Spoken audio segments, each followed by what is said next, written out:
Well, Oh, then I better hurry because I have to get water for Doc. Oh, well.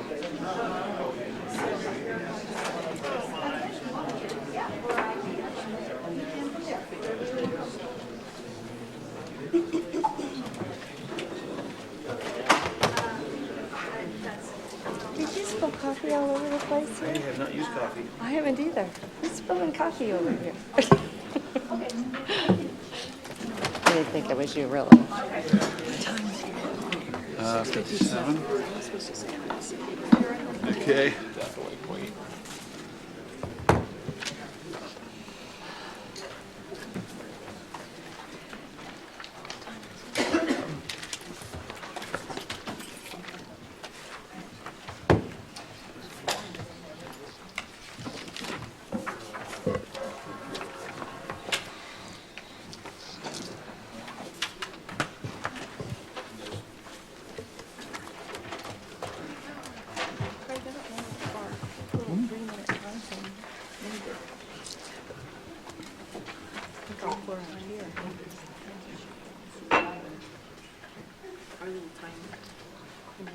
Would you like any coffee or water?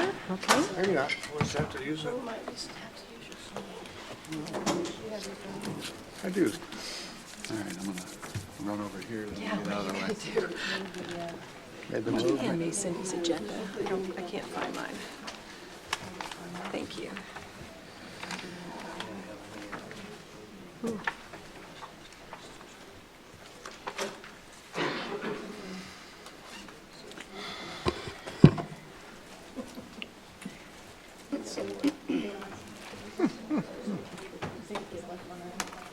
How many you got?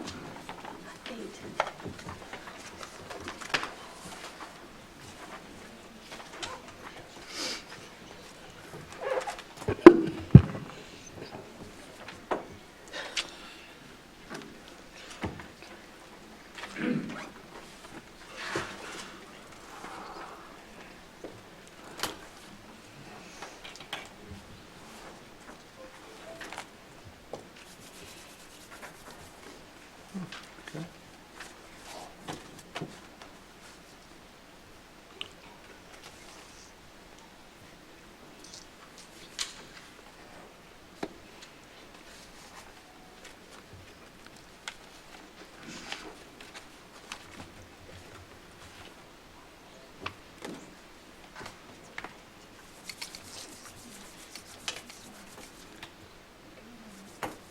Okay.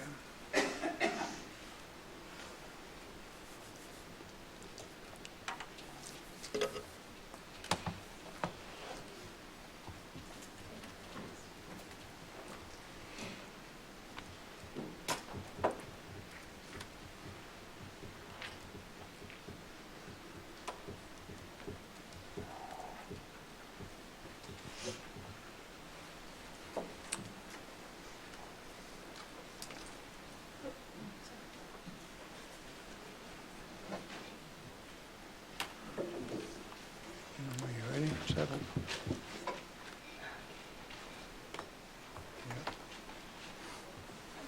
It is 7. It is 7 o'clock. I will call the meeting to order. Please join me in the Pledge of Allegiance. I pledge allegiance to the flag of the United States of America and to the republic for which it stands, one nation, under God, indivisible, with liberty and justice for all.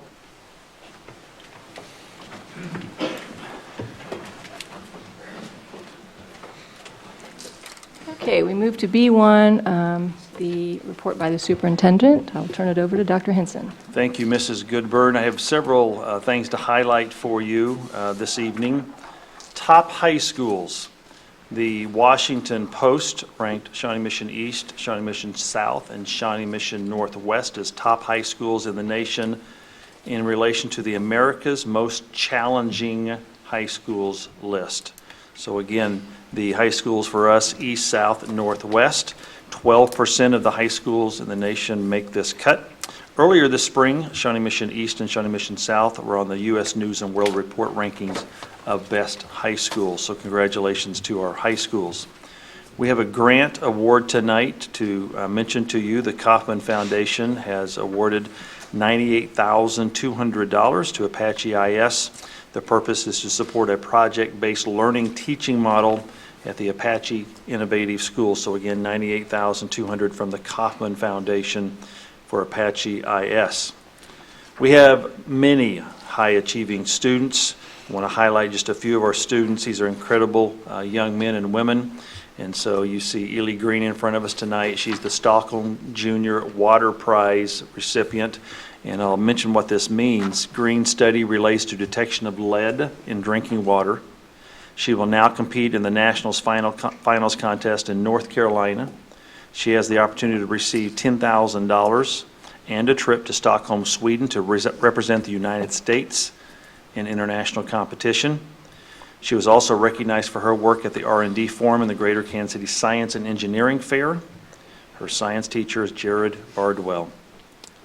Erin Smith, a name familiar to you, Shawnee Mission West biotechnology student, recently added more awards to her long list of accolades. She recently earned 3 awards at the Intel International Science and Engineering Fair, the world's largest international pre-college science competition. You can see her surprise on her face. At this competition, she earned an Intel Foundation Cultural and Scientific Visit to China Award, which came with an invitation to attend the China Adolescent Science and Technology Innovation Contest. Erin has developed a technology to help detect and diagnose Parkinson's disease. Among her many successes, her research is being used by the Michael J. Fox Foundation. She was accepted into an exclusive MIT program for conducting research. Recently, Erin was named the winner of the Kansas BioGenius competition. She earned 3rd place in the Junior Science and Humanities Symposia. She's also earned the Grand Award at the Greater Kansas City Science and Engineering Fair. Trent McHenry, a student from Shawnee Mission Northwest, was named to the All-State Academic Team. This is an honor presented by the Topeka Capital Journal. It recognizes achievements in academics, extracurricular activities, and community service. Trent credits his mom, a teacher, for inspiring him in STEM. He founded and led Shawnee Mission Northwest chapter of National Mass Society and was involved in the IB program. He believes in equal education for everyone in the world, and he plans to attend the University of Pennsylvania, majoring in chemistry. The Business Professionals of America.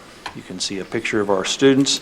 Shawnee Mission Northwest students represented our school district and state in the national BPA competition in Florida 2 weekends ago.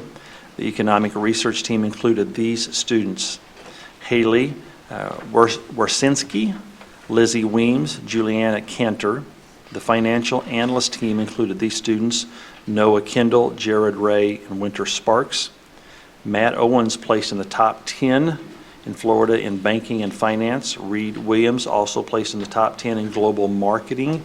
And Jan Berg is the sponsor of BPA, and Sarah Fredrickson assisted and traveled with this group in Florida, obviously extremely successful. A little different photo for you. The Rose Hill kept boats afloat. Rose Hill students made life-size boats as a part of a project-based learning activity. You see a picture of Dr. Southwick there. They studied buoyancy and used a variety of materials, mostly taped and cardboard. And several administrators tested them by sailing across the Shawnee Mission South Pool. I think that might be the individual that came in last, in Dr. Sumner. But congratulations to our primary grade students. Correct me, Dr. Ziegler, second grade? Second. Yeah. And so what an exciting opportunity for these students to work in that regard, to work on their engineering skills. 65 years of Highlands. The Highlands Hawks celebrated 65 years with a huge celebration. Students, staff members, and community members gathered at the school to mark this significant milestone with a music performance, reception, and open house. The R&D Forum showcased student excellence. The Research and Development Forum celebrates the rigorous and relevant work by Shawnee Mission School District students. This was the forum's 54th year, thanks to the generous support of the Rainier Family Foundation. Nearly 60 awards were given, including Rainier Awards, which are given to the projects that most demonstrated students performing above and beyond. The Rainier Awards were presented to Keegan Mold, Shawnee Mission South, and teacher Greg Teal; Joseph Perry, Shawnee Mission West, and teacher Brenda Bott; Aaron Smith, Shawnee Mission West, and teacher Brenda Bott; and Robert Haskins, Shawnee Mission South, and teacher Greg Teal. Sixth grade Olympics. This month, sixth graders attended the annual sixth grade Olympics at 5 of our middle schools. The event was put together by our staff with a few changes, all put in place to help our students begin the transition from elementary school to middle school. We have a video to show you, which will give you a glimpse of the Our sixth grade is joining every East Side Elementary School sixth grade class out here today to compete in Olympic Day and start the transition to Indian Hills Middle School. They're going from, like, our class is 51 to, I don't even know how big it is, 400 or more. And so I think it's good to be with the kids that you're going to go to middle school with. So we try to give them the tour, let them ask questions, see what they're uneasy about, and just being able to have that dialogue really decreases their stress level. It's just really fun to just pull at the rope. You kind of get some blisters, but it's still pretty fun. Because I love doing dizzy stuff and then running. Run, run, run! I liked the races because I'm really competitive and I like racing with my friends. I think it's really a win-win from all the way around with the awesome events on the field, you know, the transition activities inside, meeting new friends. Just a really cool day for our kids to have fun and start that transition process. I think it'll be a little bit confusing because the school's really big and it'll be hard to find your class. And we only have 4 minutes to get to each class, and pretty scared, but I'm excited.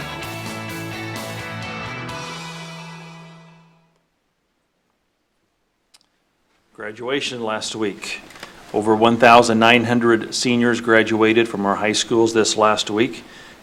Our students were offered more than $42 million in scholarships, so congratulations to our students. As you are keenly aware, we had graduation ceremonies outside for 2 nights and inside for the 3rd night. I will make one brief comment on that transition. It's very, very difficult to have everyone lined up and then move inside. And really our students and our participants and our families that were there did a great job because it is quite a challenge in order to make that happen. Not only do we have fantastic students, but we also have incredibly talented teachers. We celebrate 2 Kansas Teacher of the Year nominees. You see their pictures there tonight. Patty Ingram and Travis Wallace, our school district's nominees for the 2018 Kansas Teacher of the Year program. And if I can find the right page, I'll tell you more about them through the process. Terry's going to pass that down to me, but I do have that somewhere. There's the correct page. Okay, here's the correct page. Excuse me. Patty Ingram is a 6th grade teacher at Rushton Elementary School. Patty has been with Shawnee Mission 6 years. She is the lead facilitator on Rushton Trauma-Informed Care Team. Travis Wallace is an 8th grade science teacher for us at Hawker Grove Middle School. Travis has taught in the district for 9 years. His passion is teaching science. He's also the girls' basketball coach. He's received nomination for the Presidential Award for Excellence in Mathematics and Science Teaching. These nominees become a part of the Kansas Teacher of the Year Network, which connects teachers who are leaders in improving education. The individual ultimately named Kansas Teacher of the Year will enter the National Teacher of the Year competition. Also, Shawnee Mission South Teacher Economic Educator of the Year. You see a picture there of Tony. He was honored by the Kansas Council for Economic Education for teaching and education. He's also been honored for a strong record of his economics challenge teams and is helping to get students excited about economics. He's coached 2 teams to the championship titles and 1 team to 2nd place. As a coach, 2 of his students received the highest individual score at a state competition. Talk a little bit about construction very briefly. As you know, first meeting in this building. Building is not completed. This side is mainly completed. As you know, the students won't move into the building until August. We are in the process of 2 other moves that are currently taking place. Ryan Benninghoven, that move is in process. It will take us a little bit of time. We don't have to hurry quite as much right now that school's out. Again, as you know, Ryan Benninghoven, the new school, will open in August, and also the Brookwood move to Indian Creek is in process. So as you know, Brookwood will start school as we build a new school for Brookwood, but they'll start school at Indian Creek. So those things are in process right now in relation to construction, and we'll talk a little more about construction under the board agenda tonight. Thank you, Mrs. Goodburn. We move to C1, special presentations. Dr. Hanson. Last week, we received the 6th grade commission report. It is on the agenda. It is lengthy, and so this is an opportunity to present it to you tonight. Obviously, it's made public as well. Again, it's a lengthy document. Thank you, but it will be on the June agenda for considerable discussion. I will remind you that if you make a decision to move 6th grade to the middle school, this is a multiple year process. This cannot happen quickly. And so the issue of moving 6th grade to middle school, if that decision is made down the road, it's a very, it will be a very challenging process to move over 2,006 graders to the middle school. So this is not something that could happen immediately, not something that would have an impact on the boundary recommendations that are before you this evening. So again, it'll come back to the June agenda for discussion. Special presentations. Dr. Hubbard tonight is going to present in relation to boundary recommendations. And so as you know, this has been an ongoing discussion. Thank you, Dr. Hubbard, for your presence. Thank you all for the opportunity to discuss boundaries tonight. I know we've been discussing for several months, and Dr. Southwick has asked me to address just a couple of things, and for his absence tonight, he has a really good excuse.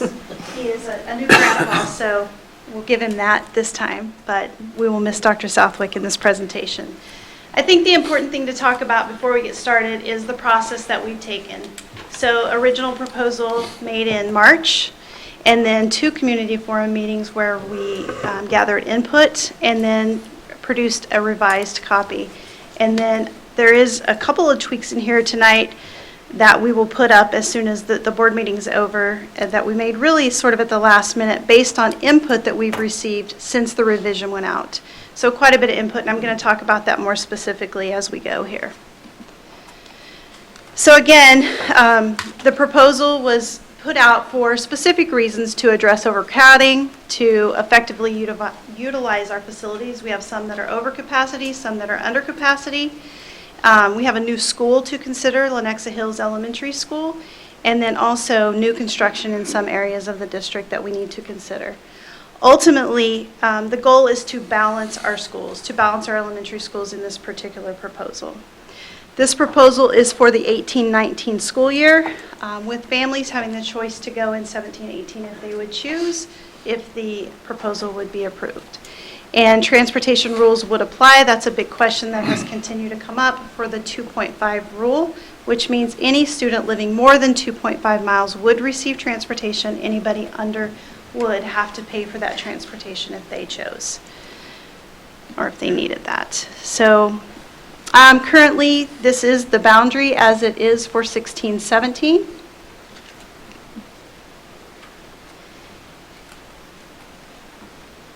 And then in the proposed attendance boundaries, these were the schools that were impacted. This slide specifically says revised because the Christa McAuliffe boundary, you saw a choice feeder placed in there for the Christa McAuliffe. We're going to talk a little more specifically about choice feeder, as that was really the majority of the input that came in after the revised version from May the 10th. Sorry, I'm running 2 computers here, so bear with me. So input from the community, we originally received 52 emails, and since the revised version went out, we've received an additional 31. We had 2 community forums. The first one we had 77 in attendance, and the second one 38 in attendance. We had 34 orange cards submitted in April, and then we had yellow cards in May, and there were 6 submitted. I will add that of those submitted orange cards as well as emails, some of those are duplicate submissions of the same person with different concerns, depending on what that was. And then I started keeping track of phone calls, to be completely honest, but it went way beyond tracking phone calls. And many people took phone calls, not just myself, in regards to this.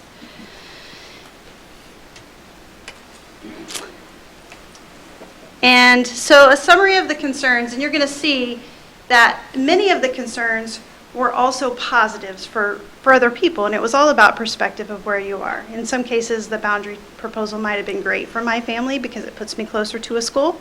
For other families, it made them further away than their current school. So again, some of the concerns that you see are both positive and concerns for other families. There were specific neighborhood topics that were brought for attention: crossing major highways, no sidewalks. Again, some schools were closer, some were not. Choice feeders is highlighted here because it really was a big one that came after the May 10th proposal. Then positive feedback there. Again, choice feeders were positive for some people, not so much for others. And overall, there was a lot of positive for just the board listening to concerns throughout the process. With the choice feeder, I want to bring in Trailwood right now. We currently have 4 split feeder patterns: Rising Star, McAuliffe, East Antioch, and Trailwood. East Antioch would be taken care of in this proposal if it were approved. However, we would add Lenexa Hills, so we would still have 4. Currently, of the split feeders, Trailwood is the only split feeder that has some sort of choice in that feeder. So as you will see, Trailwood is split by 95th Street. Anyone living north of 95th Street, in where the red bars are, they have a choice to either attend south with their peers or east, which is their actual feeder pattern. And so that particular group of kids has a choice. It is a small percentage of students for the Trailwood community. So the tweak that is in this proposal is, with so much controversy around choice, if you wanted to consider the option of maintaining consistency for split feeder patterns, this would be another way to look at it. So I'm going to show both versions to you. So again, from the original proposal, Broken Arrow does not change, so I'm not going to go specifically through it. It's been out there since March. The numbers are there. All of these numbers are based on enrollment on February 20th. I will tell you, on any given day, these numbers fluctuate depending on building, but they absolutely fluctuate daily. And then here is the boundary, the current boundary for Broken Arrow, and then the proposed boundary for Broken Arrow. The next one, Krista McAuliffe, this one was revised. And the revision was putting Forest Park back from in the original proposal. Forest Park was placed into Lenexa Hills. This revised version puts Krista McAuliffe back. It also removes a part of a Benninghoven attendance area that we left at Benninghoven. It gave some choice to one street of a neighborhood, Autumn Park in Timberstone, that we had originally left out of the proposal. And that was input from the community that we, as a result, revised. And then the third being that McAuliffe would become a choice feeder pattern. So the tweak for tonight would only be that only the students, if we follow and mirror what we've done in Trailwood, only the small percentage of Northwest students would have the choice to remain with the majority of the elementary school in the West feeder pattern or remain in their Northwest feeder pattern. Again, the numbers are here. And then this is what the boundary would look like if only the small percentage of Northwest were given. The red stripes would indicate the students and neighborhoods that would be given the choice of feeder pattern at the high school level. Next building, East Antioch, is again the same proposal from March, no changes there. numbers, and boundary map. Again, this does clean up a split feeder. Lenexa Hills Elementary School, it is revised. The only revision to this particular feeder here is that Forest Park would return to Krista McAuliffe. And again, that the small portion of Northwest students would have the choice to remain with their elementary feeder peers or remain in the Northwest feeder pattern.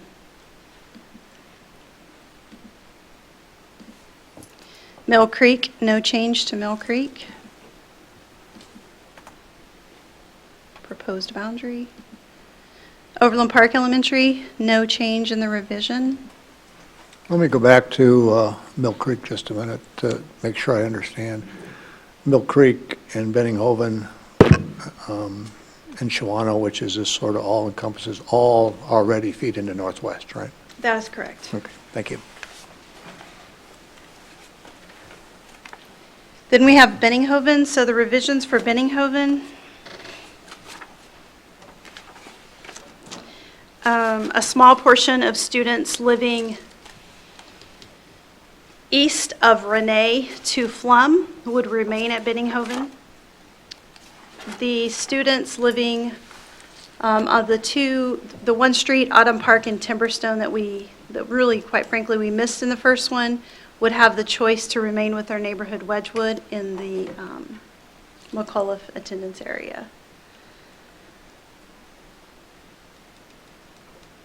And again here, no, Benninghoven is a solid feeder, sorry. Numbers for Benninghoven and boundary for Benninghoven. Rising Star Elementary, there was no change in the original. There's a small tweak here that would allow, again, as a split feeder, the Northwest students that attend Rising Star to have the choice to go to Northwest or remain in the West feeder with their peers. This map is a little deceiving as it looks like it's probably 50% of Rising Star. It is only about 25 of their current, and it would actually be less with the proposed boundary change in this particular. And when you say high school feeder pattern, that starts in middle school? 7th grade, yes. Okay, thank you. Shawnee Elementary, no change here, but there was a lot of concern around the demographics and academic performance of Shawnee. So we are proposing a plan to put some additional support in Shawnee, an ELL primary teacher, an ELL intermediate teacher, and an administrative intern that would help support instruction at Shawnee Elementary. We're also looking at other buildings with high populations to do the same thing. Again, as you all know, waiting on the formula to see what happens with school funding, but we are working on a plan to support those buildings that do have higher academic needs than others throughout the district. Shawnee numbers and Shawnee boundary. Sunflower Elementary, no change here. And the boundary. And then we added this chart, which just gives an overall before and after. And as you'll notice on the bottom and the after, again, going back to our original proposal of balance, we have pretty significant balance, especially among those 4 large schools on the Northwest and West areas, with also some room for growth, considering we were hoping to be between 450 and 550 ultimately. And this would be the final proposed elementary map. And again, just as a conclusion, address overcrowding, effectively use our facilities, support the opening of a new school, and support new enrollment needs due to construction in the areas. So with that, I would encourage you to ask any questions that you have or discussion that you may have around the options presented. Yeah. Dr. Denny? So if you have students that, say, live in the crosshatched area, and I don't know which one right offhand, but let's just say that it's a choice between north, west, and west, and they're 2.5 miles away from either one, we're going to provide busing no matter what their choice is that correct? That is correct. If they're over 2.5, under 2.5, they would have the option to pay for busing. So we could, in theory, we could run a bus through a neighborhood to pick up some students to go to west, and another bus through that same neighborhood to pick up some students to go to northwest. That is correct. Okay. Thank you. Ms. Mack? Thank you. I have several concerns about the proposal, and you and I have discussed them, and I would like to present them tonight.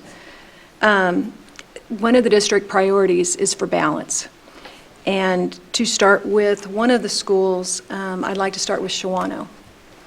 If my understanding is correct, the sweet spot for grade schools is somewhere between 450 and 550. And if I look at the numbers for Shawnee Elementary, starting as they are today, they are at 500. After the proposal, they would go up to 510.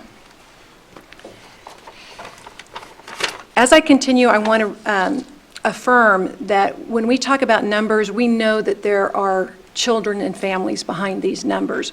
But just for the point of efficiency, we're just going to be talking just regular numbers.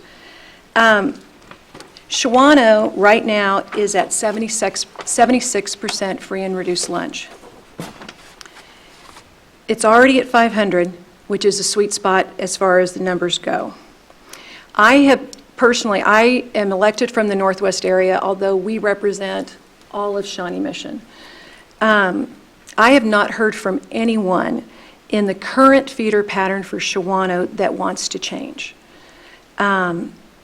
It's currently balanced, and the issues, I think, are overcrowding and supporting a new school are in a different part of the district. If this change is made, it will take away the vast majority of single-family homes in that area. And so I'd like to look at some alternatives for that. This change would also increase the free and reduced lunch, I think I already said that, by 5%. There are, the apartments are across the street. I understand that. There are approximately 85 students. The other part of Shawnee that is, according to this proposal, supposed to go to Mill Creek has 74 students.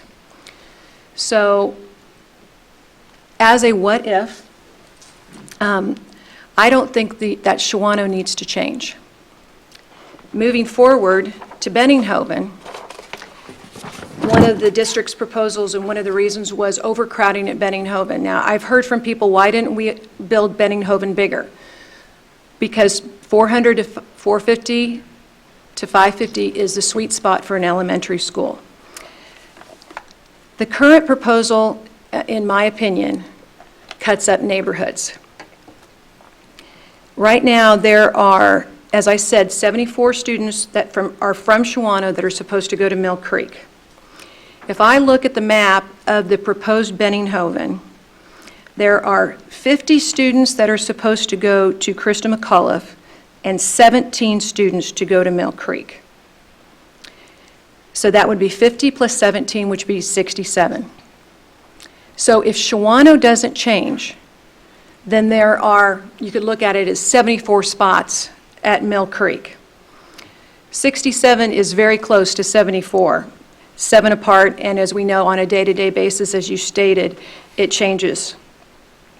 So Mill Creek, if Shawnee doesn't change and Benninghoven goes to Mill Creek and the Autumn Park and Timberstone, is that the name? Correct. Stay and they get their own choice, we don't know how many more students would go to Mill Creek or to McAuliffe. I guess it would go to Benninghoven, right? Benninghoven and Christa McAuliffe. Benninghoven would be at 477. They would stay the same because they would have that many less students. And Mill Creek would be at 457. Again, it establishes the feeder pattern. And I also remember in the last 2 years when we have been talking to Mill Creek at staff meetings, at PTAs, We've been talking at Benninghoven, at PTAs, at staff meetings, and also the groundbreaking and the ceremony to celebrate Benninghoven. I remember that it was said, look out if you're on the southern border of Benninghoven because it looks like you're going to be moving into Mill Creek because there's space at Mill Creek. I think we should honor that as a what if, and honor that the people that are at Benninghoven would all go into Mill Creek.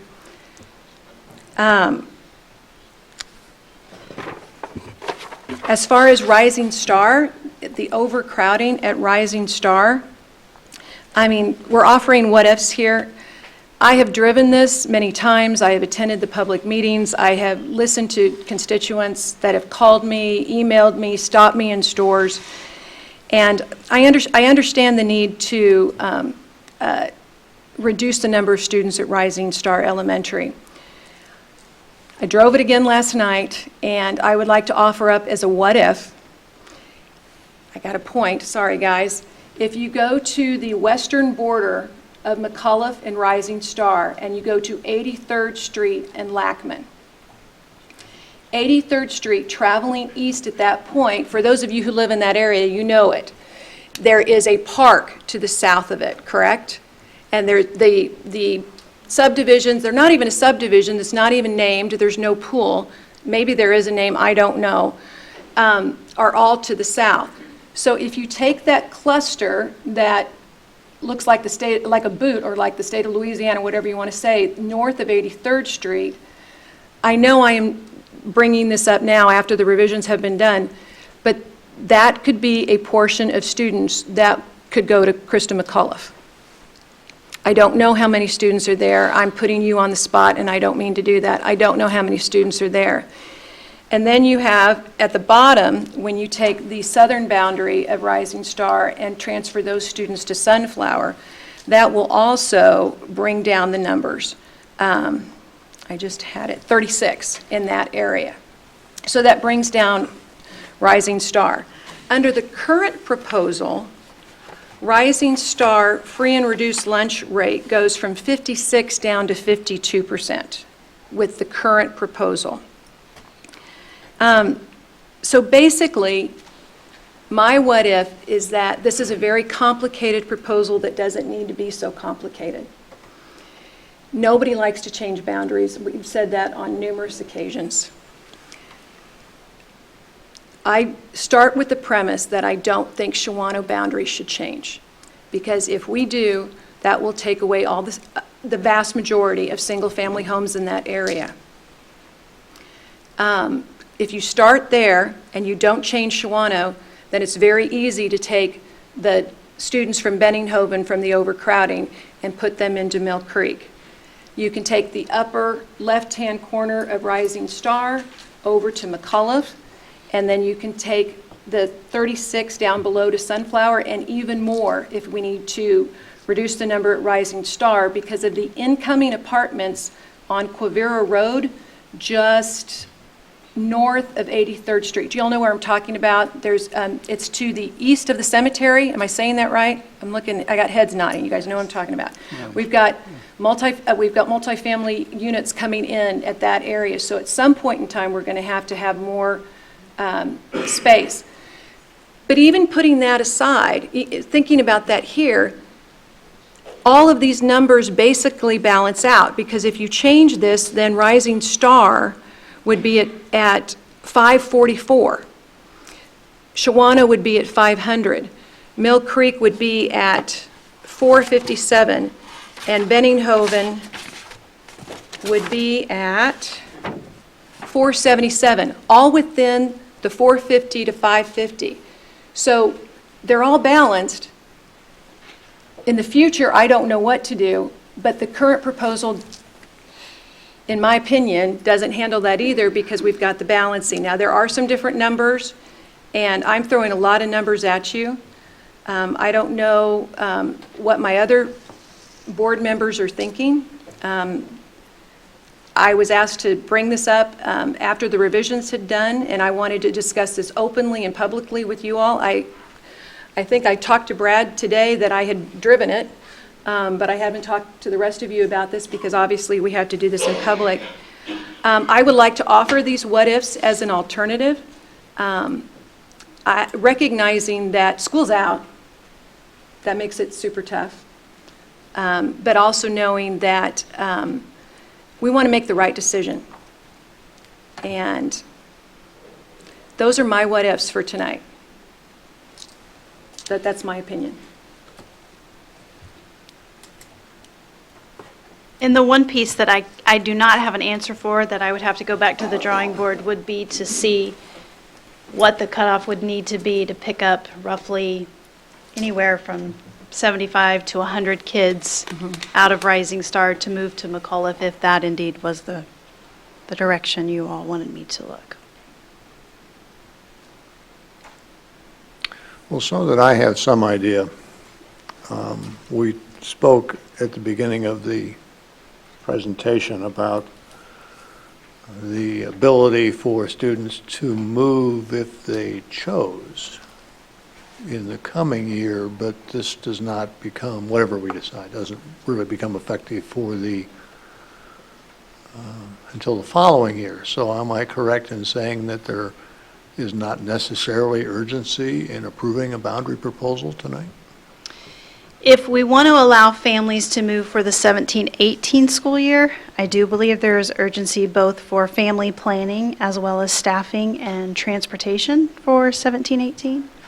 If the board suggested that we don't make any moves until 18-19, there would not be that urgency. What are the consequences if we don't make any adjustments until 18-19? The consequences would be Rising Star is still very overcrowded. They will be over 600. They have been for years. We can absolutely make that work. Benninghoven's going to be really tight, which we've already discussed at the beginning.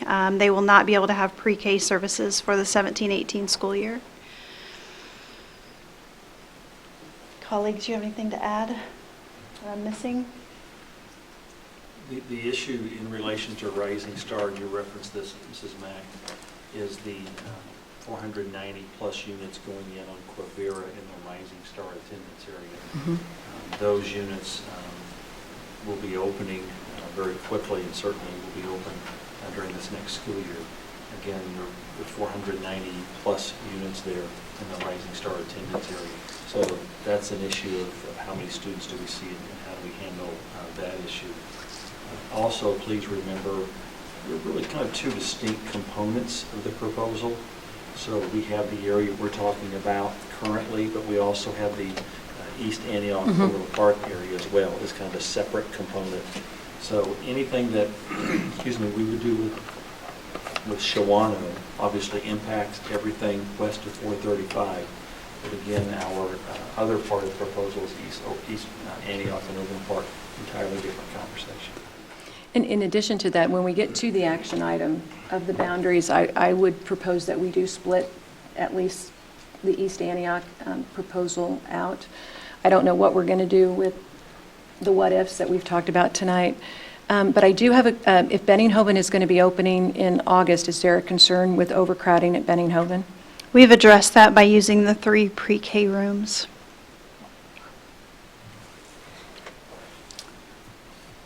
Traffic will be definitely tighter. Parking lots will be definitely tighter. Night events will be a struggle in regards to parking. And then the pre-K rooms will not be able to be utilized. School's out at this point, so how do we communicate changes to parents tomorrow versus how do we communicate changes that we might make at the June meeting? So hypothetically, if the board approved the full proposal tonight, we are prepared tomorrow morning to deliver a form, if you will, to all of those families via email and via the Skylert system. They could also pick them up at the buildings if they needed paper copy access. And they will have a 2-week window to inform the district on whether they want to move for 17-18 or whether they would be waiting until 18-19 to do that. So we're prepared to do that. Either way, though, we would notify families via the SkyAlert system. Is that also available? I mean, hypothetically, let's say that we wanted some time to study Ms. Mack's proposals and have you run some numbers. If we voted on it at the June meeting and the Tuesday after our June meeting, do we still have schools that are open? Are there still the same opportunities for communication? Our elementary schools actually close June the 1st, so we would be able to communicate it via district level, but we wouldn't be able to have that, the ability for families to talk to principals and or secretaries at building level. That option would not be available until buildings reopen on, I believe, July 25th, off the top of my head. At that I mean, we point- can electronically communicate as Sure. much as we want. Well, I'd like to get this right. Mr. Stratton? When you explained the choice feeder option with McCullough, can you help me understand how that would be affected if this decision is not made in its entirety now? Because one of the feedback we did hear was how positive that option would be. Would that also postpone that for a year because it's not needed if we don't make the changes?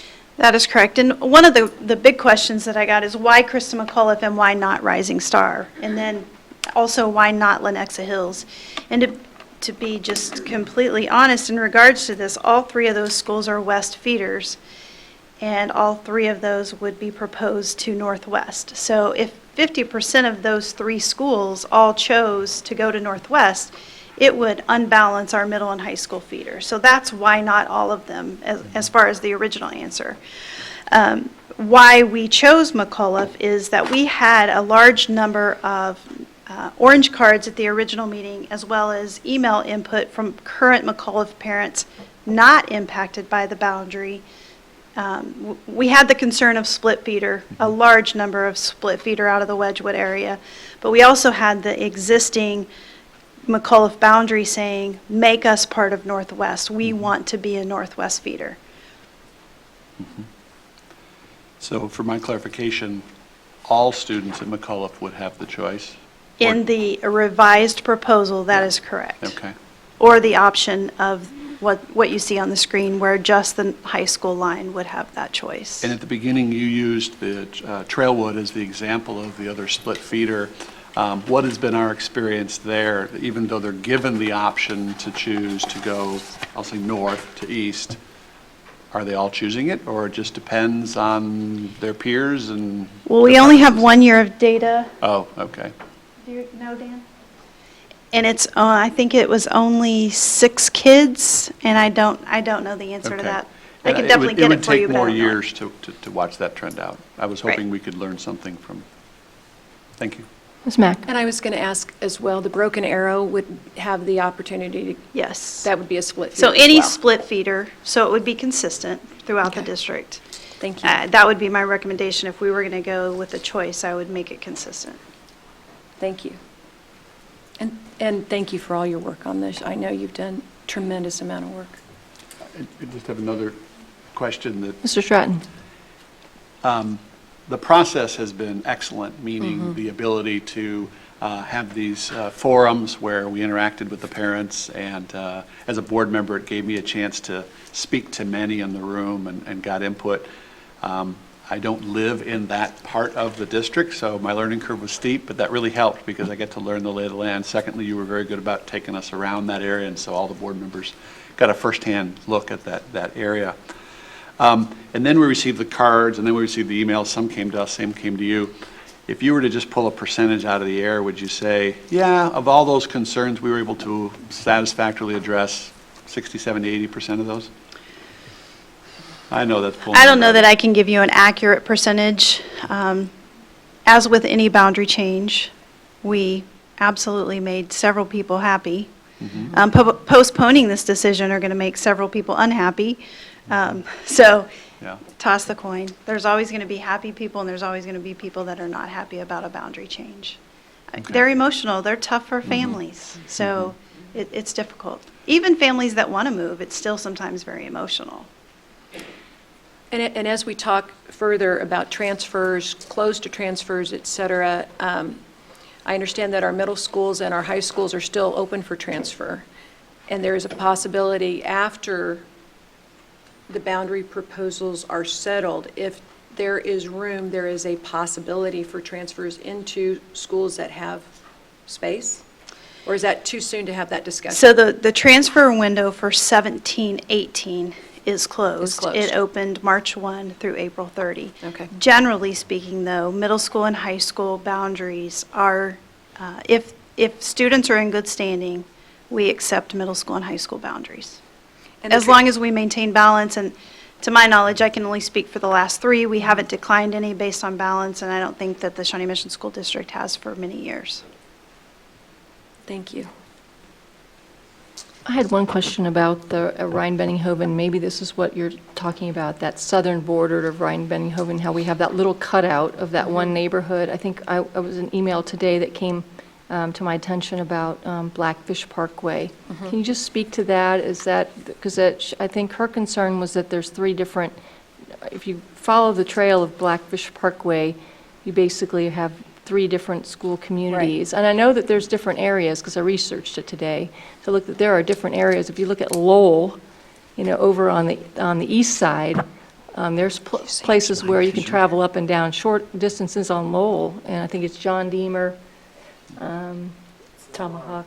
Yeah, Santa Fe Trail. Yeah, well, it's right around, Lamar. Lowell, yeah. So anyway, I know there's other pockets where we have, obviously, we have pockets where 4 attendance areas, at 75th and Knoll. There's 4 different ones right there. So anyway, if you could just speak to that a little bit, though. So I also received the email, and I also talked to a parent at one of the community forums with the concern about, this one pertains specifically to baseball, that I'm going to have kids on my baseball team that attend 3 different elementary schools now. However, there was a large amount of input from that particular, especially, I'm going to get the subdivision wrong, but Seven Hills Farm, possibly, 71st and Plum specifically. A large amount of input from that particular area that said, I'm closer to Mill Creek and I'm closer to Benninghoven. And that's true for some of the Wedgwood addition as well, but 71st and Plum is absolutely, no question, that particular area, we're closer to those 2 schools. And so we listened to that input and left them at Benninghoven. And again, they could have also gone to Mill Creek. We were trying to maintain balance between, leaving them at Benninghoven provided balance between those 3 schools right in that area. And I think that the Shawano,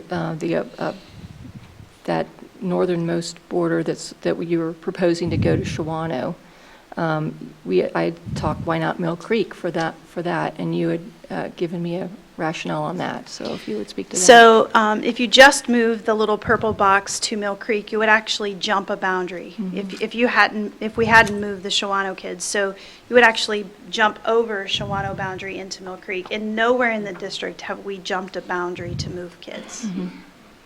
And can you speak to at all the free and reduced count, like over the past 5 years at all, about Shawano? I can. And again, this data is going to be a little bit different than a building report card because we took a snapshot on February the 20th, and again, that changes daily. But audited from Shawano for the last 5 years, starting in 2012, it was 82.1, 2013, 83.6, 2014, 80.7, and 2015, 83%, and 2016, 80.1%. So it does fluctuate, and our proposed is not significantly different than what our audited numbers are from the state. And Shawano is not our highest.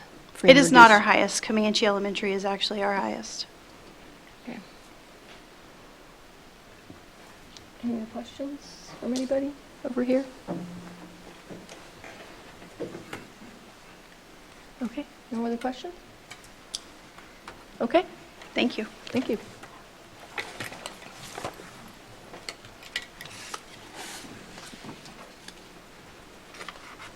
Okay, C3 is our legislative update. Dr. Henson?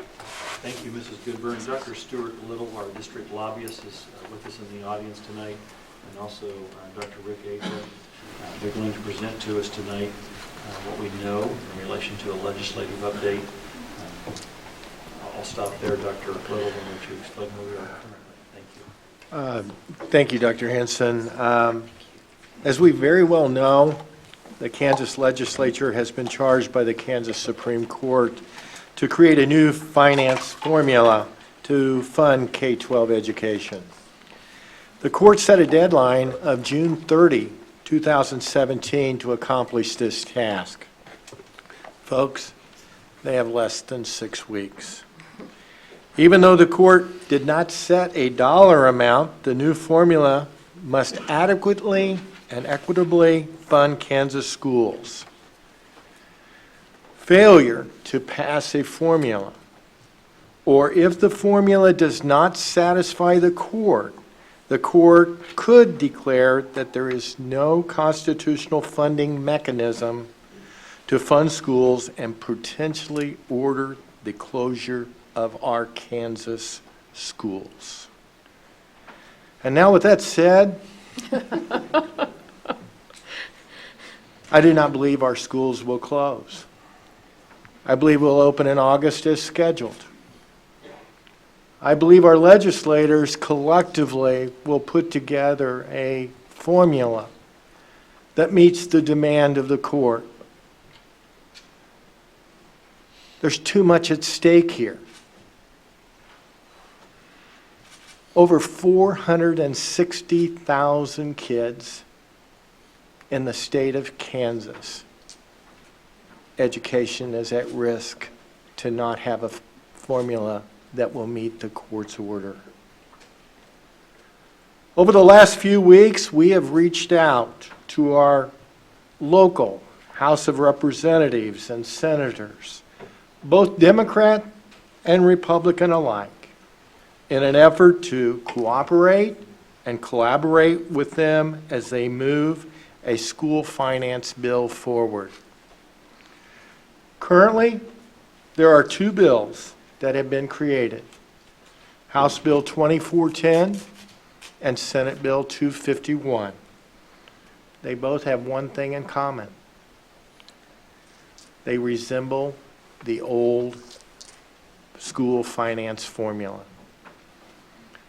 At this time, Dr. Stuart Little, our lobbyist for the district, will give a more extensive legislative update, as well as an overview of these bills and their potential impact on the Shawnee Mission School District.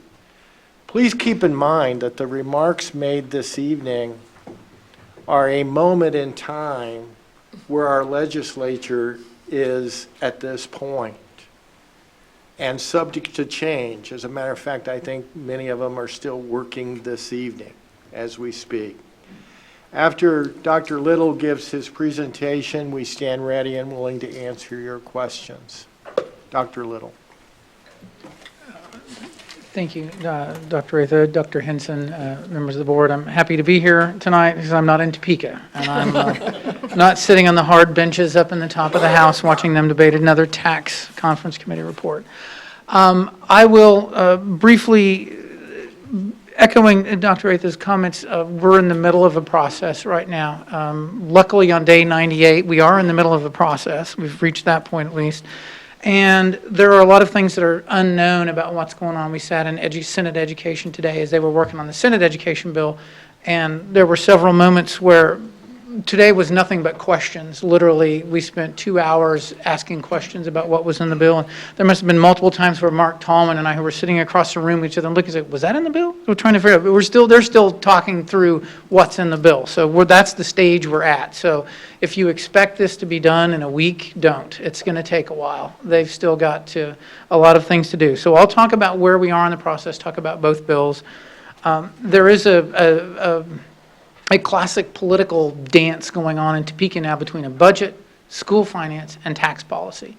And you've got a group of people that want to pass school finance first, so you know how much money we need to fund schools. You've got people that want a tax policy passed so we can get that in the books. We know how much money that we have to spend, and then we can work school finance within that.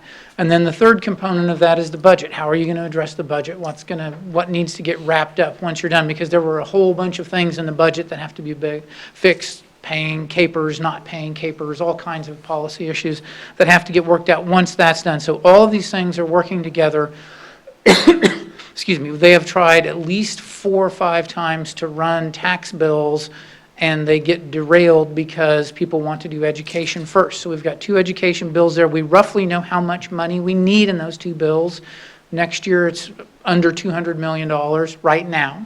And the tax bill that they're running tonight theoretically could fund that, very likely would be very close, but they're in the same ballpark. So depending, hopefully they're done while I'm done talking. I won't have to follow on Twitter. Some of our Twitter friends can be keeping track of what's going on, but they'll be done at some point this evening, and we'll see if that begins to move the process forward. I will say that the House bill was created 2410. It began as a big bill, $750 million over 5 years, $200 a year in the base, $150 million a year added in to the process. It was a big bill that was put forward by the committee, the beginning stages of the committee process, and we were fortunate to have Larry Campbell from Johnson County, who chaired the committee, but equally important to having Representatives Rooker and Representative Lusk from the Shawnee Mission School District as a part of that process. And so there were a lot of things that were put in the bill early on that were complex, more complex than they needed to be, and a lot of changes got narrowed down back in over the course of time. The bill became simpler, but at the same time the money became smaller, and that's kind of how the direction went. It started out big, it's gotten smaller, and that's a bit about how the process worked. The district testified as neutral on the bill when it first came out because there were a lot of things in it. Once the bill was finalized and passed out of committee, we communicated with members of our delegation that we support the legislation. There are things we'd like to see in it, and Dr. Ath and I will talk about those when we get to the end, but we're supportive of the bill. One of the things that changed in the bill was put together originally right at the end of the regular session, and then they began to work on it again when we came back in the veto session, which we're in the 4th week now. The legislature hired former Senator Jeff King as legal counsel to the education finance process, and has frankly by all sides been tremendously helpful in the process, just in terms of kind of a third voice that they could turn to and say, how would this look? How would this be treated? He basically gave them a couple of pretty clear pieces of advice. Spend money and target it where the Supreme Court said you need to do that. There needs to be more money, and in particular, it needs to be targeted at that 25% of students who are not performing at achievement levels of the rest of the kids in the state. And he also said the more money you spend, the more freedom you're going to have to do other things you want to do, make other adjustments, make other policy choices. Because as you get to satisfying the adequacy that the court expects, you will have more freedom to do those kinds of things. Now, how much money they need to add is anybody's guess, but the will at this point has been they are going to spend more money, not $750 million over 5 years. It's going to be smaller than that, but that is where the process stands right now. The Senate put together their bill very late, it's kind of last week. It is modeled after the House bill with some adjustments into it. They spend a little bit less money. They do not target any at-risk money or any additional money for at-risk, which the House did. And so that kind of sets it apart. We testified in support of that bill again as well because it does both of those bills because it did a variety of things. Creates a formula. We don't need the block grant anymore. It's time to move forward and make adjustments. It increases the base state aid per pupil. It spends more money at risk. It counts all-day kindergarten as one child, which is a great improvement. And there are things in there that we supported in both of those bills. I included in the report I sent to you all a comparison of the 2 bills. I would mention that it's still changing, it's still evolving. I was terrified of putting something down in writing with everything still in flux, but I went ahead and did that with the promise that you all would understand as things change. But I would note that even KASB has not done a comparison yet. So we're all afraid of making decisions, at least on the last round of the bills. So the Senate bill's out there. It has been working. They will debate the bill tomorrow, amend the bill tomorrow. The chairman today said we will stay as long as we need to tomorrow to get the bill passed out of committee. So it may be a very long day in that committee. And of course, that committee is being chaired by Senator Jim Denning, who's one of our senators. Also on the committee are Senators Bollier and Senator Petty, so we've got a lot of representation there and are doing a good job. It is a different bill in the Senate because you can go through and see the plans, and the difference is it has a little lower base state aid the next year and the future year, and then the out years, the next 3 years, both of them fund 2 years and then say the next 3 years are going to be funded based on CPI Midwest, which is the regional consumer price index, and it increases. It's about 1.5% right now based on the average. So that's how it's going to be increasing. It has all-day kindergarten, a little more money for special education, more money for 4-year-old at risk, although not as much as necessary, because as lots of the conversation has gone, that's a place where you can be targeting a lot of money to deal with potential at-risk early on at that 4-year-old at-risk level. And I suspect before all is said and done, there will be more money targeted at risk and at 4-year-old at risk, as that gets to what the court's talking about.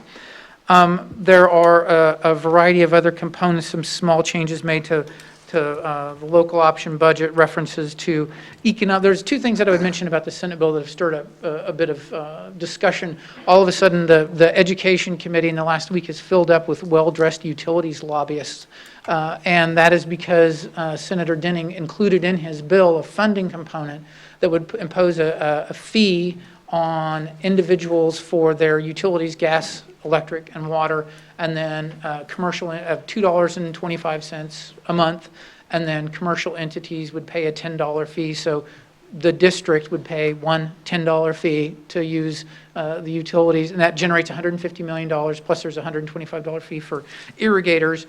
And so that's in the bill, and that's generated a lot of concern from utilities. A bill doing this is not new. This has been getting talked about, though, so I think that this may become part of a final school finance formula at this point. The other component in the bill, the Senate bill prohibits local governments from abating two things: the 20 mills in the future going forward for economic development purposes. They could not abate the 20 mills, nor could they abate capital outlay. And it generates a little bit of additional money for the state. It has generated a great deal of opposition from local units of government who use this as an economic development tool, primarily on the 20 mills abatement. It's larger, and that's money that just kind of goes into the state and fills the big pool. In the testimony that we provided, we supported and urged the committee to leave the prohibition against abating the capital outlay. The 20 mills, that's a bit of a different story, but the capital outlays, direct dollars that are directly come to the district related to increased student count that would otherwise not be included. That's a kind of a summary of both of the bills. The House bill is sitting on the House floor waiting to be worked someday. And there's nothing going on. I think they're waiting to see what happens on tax. The Senate wants to kick their bill out of committee tomorrow, and then hopefully get it moving forward, and then we would theoretically have a conference committee between the House and the Senate education folks to put that together. There are a couple of things going forward. Dr. Atha, I don't know if you wanted to talk about base and those kind of things. Yes, I'd like to talk to you a little bit about some things that we think would improve both of the bills. Since both of the bills parallel the old school finance formula, maybe we'd like to see a higher base that would benefit all kids in the state of Kansas. Each dollar that the base state aid per pupil is increased would only help all 286 school districts in the state. And I'd like to take you back to 2008, 2009, when the base state aid per pupil was $4,400 per student. When we went through the recession, economic downturn, if you will, and our legislature reduced taxes, the base state aid dropped to $38.38 per student. During the block grant, the last 2 years, it's been $38.52. So both of these bills raise the base to $4,006. Is that correct, Stuart? In the first year, In and the then first the year. House bill goes up to about 4128 in the second year, and the Senate bill goes to 4080. So I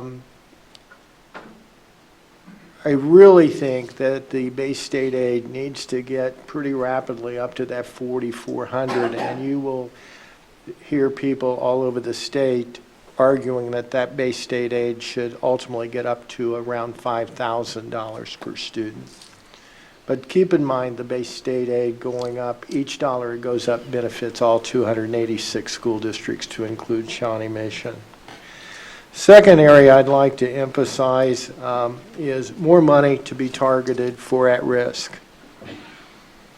The Shawnee Mission School District has 28% of our 27,500 students that are on free lunch, and an additional 10% that's on reduced lunch. We also have 3,300 English language learners and growing. These students, for the most part, most English language learners are at risk. Many, not all, of our free lunch students or reduced lunch students are at risk, but many are. And we need to be able to have it costs more. The research will tell you it costs more to educate children of poverty, children that are English language learners. And I applaud Representative Rooker in the House bill. She recommended and increased the weighting for at-risk students in that weighting. We need to have more targeted interventions for our kids, because we have schools that have as many as 80% free and reduced lunch here in Shawnee Mission. That was difficult for me to get my arms around when I came here 2 years ago. That was commonplace where I came from out west. But to have our demographics, our changing demographics here in Shawnee Mission, and certainly I believe we embrace our diversity, we embrace all of our students, and we believe all students can achieve in our schools, and they do. So those are a couple of things that I would like to stress that we would hope our legislature would strongly consider increasing base state aid as well as the at-risk. Stuart, you have something as well.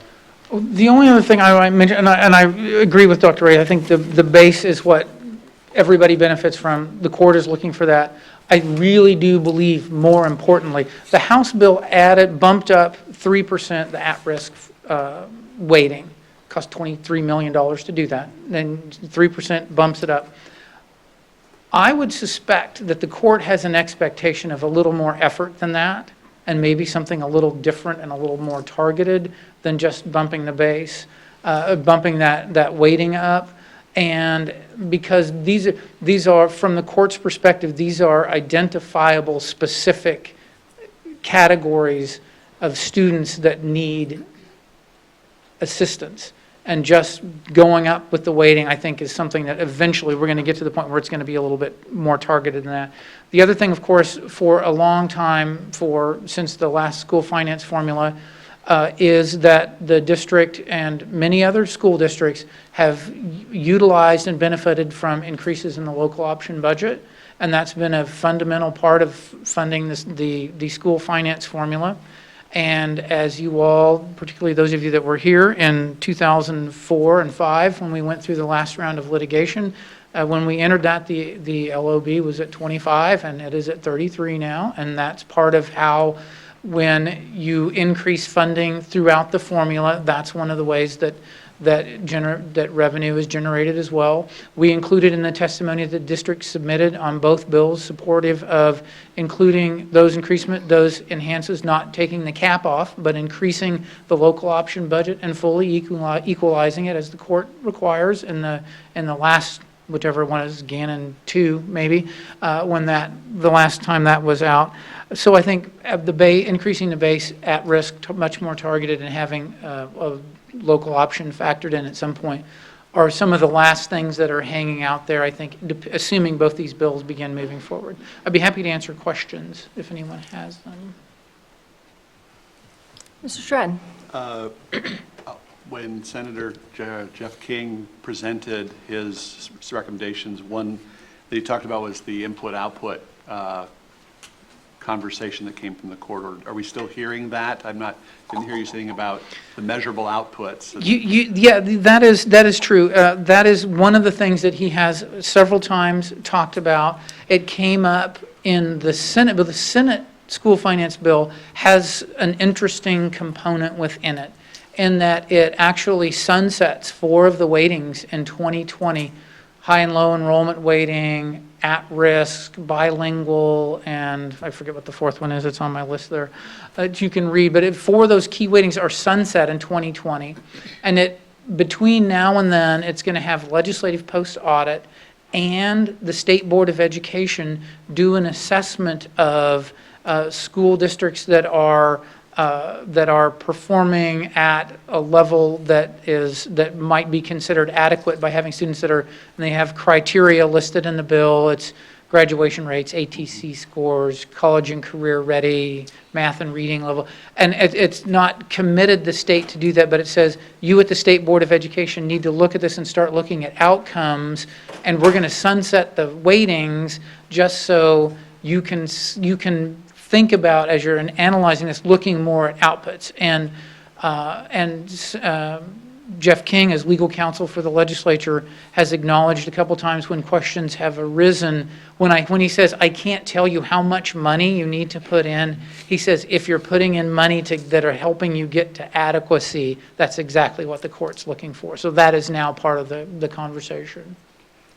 And then the other question I have is, obviously, your chart is great, and there'll be a lot of horse trading between the 2 columns in the chart, the different dynamics when we finally get the final bill. But it still comes down to conference committee. Who, at this point, do we know is on the conference committee? Oh, see, now that's an interesting question. In the Senate, you've got a Senate Select Committee on School Finance, and Senator Denning is the chair. Escapes me, who's the vice? Carolyn McGinn, I believe, is vice chair. And then Senator Hensley is the ranking Democrat. And then in the House committee, the House K-12 Education Finance Committee, which is not the Education Committee, Larry Campbell is the chair of that. Representative Timish is the vice chair. He's from northwestern Kansas. And then Ed Trimmer from Winfield is the ranking Democrat. So theoretically, that's who would negotiate the school finance bill. Thanks. If we follow procedure. Ms. Ela? Dr. Little, with all of the tax committee, budget committee, education committee all fighting, is there dialogue going on at all? Because it's like the cart before the horse. Usually if you're trying to do a tax plan before you figure out how much education is going to cost, or they don't care. But I'm thinking that they're going to be a roadblock that's going to probably not be something that the courts would accept. Well, there is that's that's all that's happening now is conversation at this point. Because really, I think the challenge, and I think anybody that works in Topeka would tell you this, they can get 63 and 21 votes to pass a school finance formula. That could be done pretty easily at this point. You've got to then be able to have 63 and 21 to fund it. And those are, in some ways, those are different people. And you have to figure out, and then you throw in the third factor, the governor, who has already vetoed a tax bill that is almost exactly like the one that they're debating tonight, and the legislature failed to override him. And so you've got to balance out, and it is a reasonably complex organizational task, and it would be difficult for anyone to pull that off in terms of managing that body to do that. So yes, they are talking. It is incredibly complex because it's not necessarily the same people that are going to pass the formula and the funding to make that happen. So they've got to figure out how to navigate that. So stay tuned, I guess, till what the session. Or just tune it out, and then eventually it'll We've seen it end. before. Thank you. Anybody else? Okay, thank you very much. Thank you. We move to C4, Dr. Henson, Budget Workshop. Thank you, Mrs. Goodburn. Dr. Eighth is going to lead the charge here tonight in relation to information on our school board budget. Okay, normally, Russ Knapp, our Chief Financial Officer, would present the budget workshop information to you this evening. But we have a daughter that graduated from Shawnee Mission Northwest and was active in soccer, and they had their soccer banquet this evening, and it was real important that he was there to support his senior daughter. So continuing tonight is Allison Starowski, and she's very capable and will give the update this evening. Yes, I like to think you're getting the A team tonight, not the B team with Russ Knapp. So, yes, tonight for you we have the 2017-2018 preliminary budget, which is consisted of about $360 million next year. We have about 37 funds that we break down into about 5 categories that are listed up there. The supported funds make up almost 2/3 of our budget. We also have some flow-through funds, self-supported and capital and debt retirement, and federal funds that we'll get to later in this presentation. The supported funds are funds that we use for general operations of the budget. For the district, this is most of our salaries and benefits come from here. All of our instructional supplies come from this budget. This also includes other funds, such as our at-risk and bilingual funds that are supported by transfers from the general and supplemental general funds. The main revenue sources for the operating funds consist of state aid, local taxes, and some reimbursable fees that the board approves.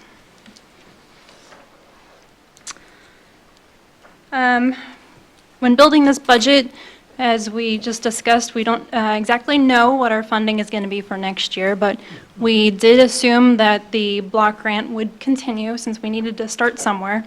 So that means the 2016-17 funding is based off that block grant amount. It also assumes that the LOB would stay the same. But we do anticipate about a $2.1 million increase in revenue, which is primarily from special ed, which is from additional personnel that will be staffing from the Arrowhead Day School, and also from special ed transportation that we get 80% reimbursement from the state for. Also included will be reimbursables that the district is seeing increases due to fees, particularly some increases in the facility rental fees, and we added 2 fee-based preschool programs at 2 of our elementaries for next year.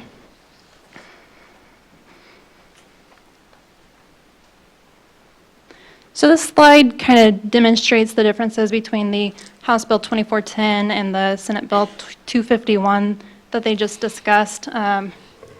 Assuming the block grant, we're only going to see a little bit of increase in funding, which would be about $221,000. If House Bill 2410 does pass, we would see about a $13.9 million increase. That would be primarily from a general state aid increase of about $11 million. However, that would decrease the declining enrollment by about 50% for next year. They also are going to replace the cost of living budget with the local excellence budget, as you can see there, and then rename the local option budget the local foundation budget. If Senate Bill 251 passes, that we would receive a little bit less funding than that House Bill 2410, which we anticipate about $1.7 million less, or about 12.3 $2 million increase over the block grant.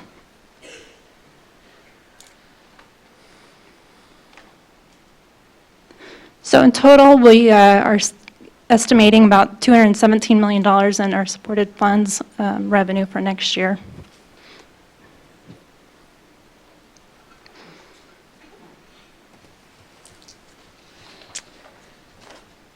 As far as the expenditures go, we have not included any salary increases since negotiations, of course, hasn't concluded. But we did budget for some professional growth, which is just column movement for teachers that are getting additional education credits. We have increased our recapture fallout, which is actually a negative amount in our budget, which allows us to recapture any fallout from vacancies that have gone unfilled throughout the year. Also, turnover savings that we've had from salaries that come in less than we anticipated. It also assumes that a health cap of $600, which, if you remember last year, we started the year with a health cap of $587. This assumes $600 for the entire year. The transportation is increasing about $2.1 million, which is based off that new bus contract that we've approved. And the supplies and services will increase about $1.8 million, which is spread out throughout the budget, but primarily within the curriculum and instruction areas. So as you can see, here's a little graphical description for you that shows the breakout of where we're spending our money. And primarily, the operating budget is 83.8% of our budget is for salaries and benefits, which is $184 million.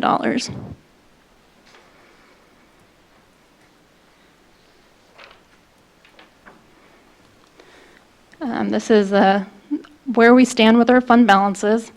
In that second column there is the restated original 2016-17 budget, which is restated since when we originally published, we did not include those salary increases that were gone into effect this last fall. So we restated those budgets to include that. Our projected 2016-17, we're estimating a $1.3 million deficit. This does include us contributing $500,000 into the workers' compensation, which is a state mandate that we increased those workers' compensation reserves to have a higher balance. For next year, again, we're looking at revenues of $217 million, expenditures of $220 million with a $2.9 million deficit. So our balance, as shown as a percentage of our expenditures, is 5% for next year, which would barely cover a month of expenditures.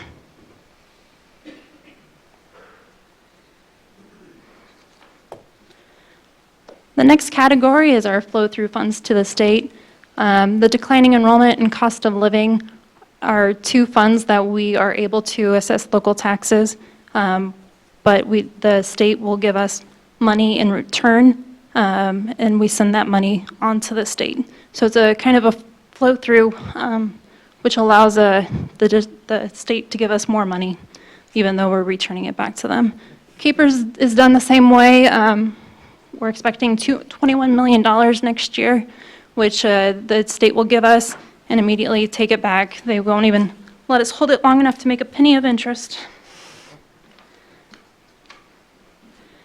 The next category is self-supported funds. These are funds that we expect the revenue to equal or exceed our expenditure budget, so they are self-supporting. They don't receive any transfers from the general fund or the LOB funds, but they do receive revenue that are specific for that fund. So revenue includes fees, local taxes in some cases, interest, gifts, grants, and donations. And here's a listing of all of our self-supported funds. Our biggest are probably the food service, summer school, and textbook rental fees, or funds. Next category is our capital and debt retirement funds. Capital outlay fund allows us to collect local taxes to support the construction, repair, and equipment for some of our buildings. The state allowed us to expand that to include software and uniforms for the district as well in recent years. We also have debt retirement funds, which allows us to pay off the bond and interest that we have for the district. It also allows us to pay some special assessments. There's restrictions on these funds, so we won't be able to use them for operating. We can't use them for instructional purposes. We can't use them for salaries and benefits to pay teachers. These funds highly rely on the assessed valuation of the district, which we are anticipating to go up 5.96% next year. So we're looking at a $3.6 billion assessed valuation for the whole district.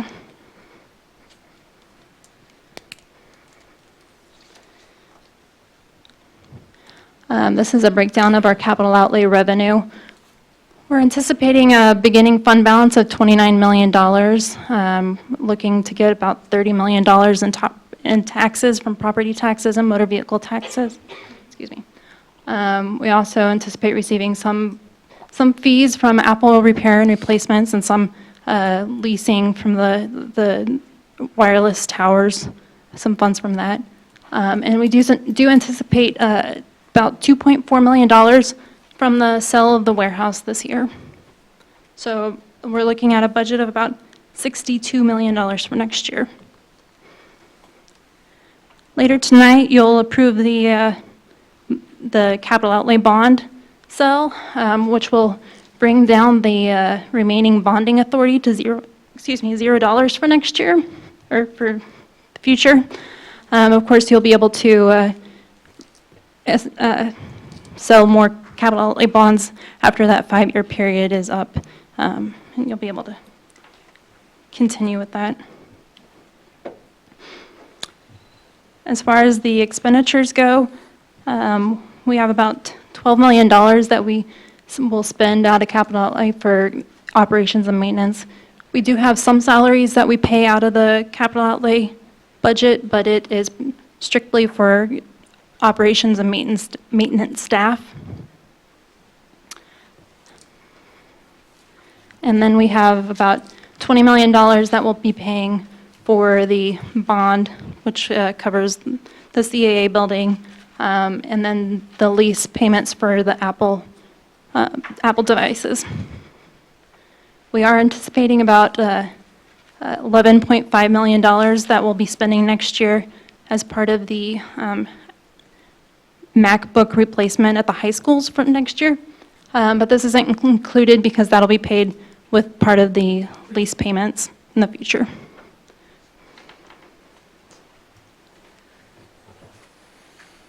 Continuing on, we have the bond and interest. This diagram shows the expected payments that we'll be making over the next 20 years.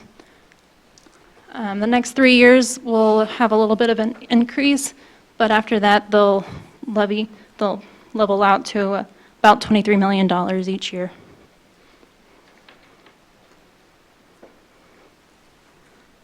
So here are our other debt funds. Bond and interest, you will see that the ending balance is increasing, but that is to cover the future years where those payments will be increasing. The special assessment is a fund that we use to levy taxes to help us pay the water bills that are assessed to us.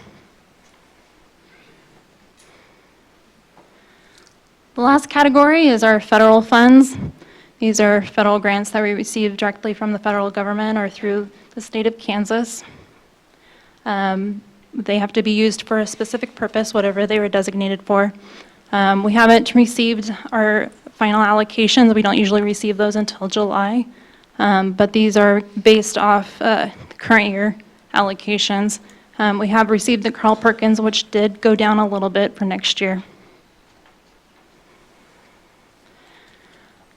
Here is the mill levy. As you can see, it has stayed pretty flat over the last 10 years, but we do expect a decrease of 1.42% to be about 54.16 mils for next year. Yep. Could I ask a question, Sure. Allison? And this dawned on me too when I saw your graphic for the assessed valuation, and now we're talking the mill levy here.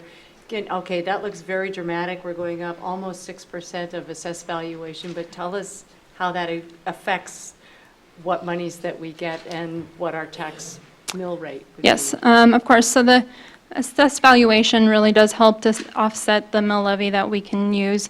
But there are still some areas that we would like to, that we need to capture the assessed valuation that we're getting, such as the capital outlay. We have primarily used an 8 mils capital outlay.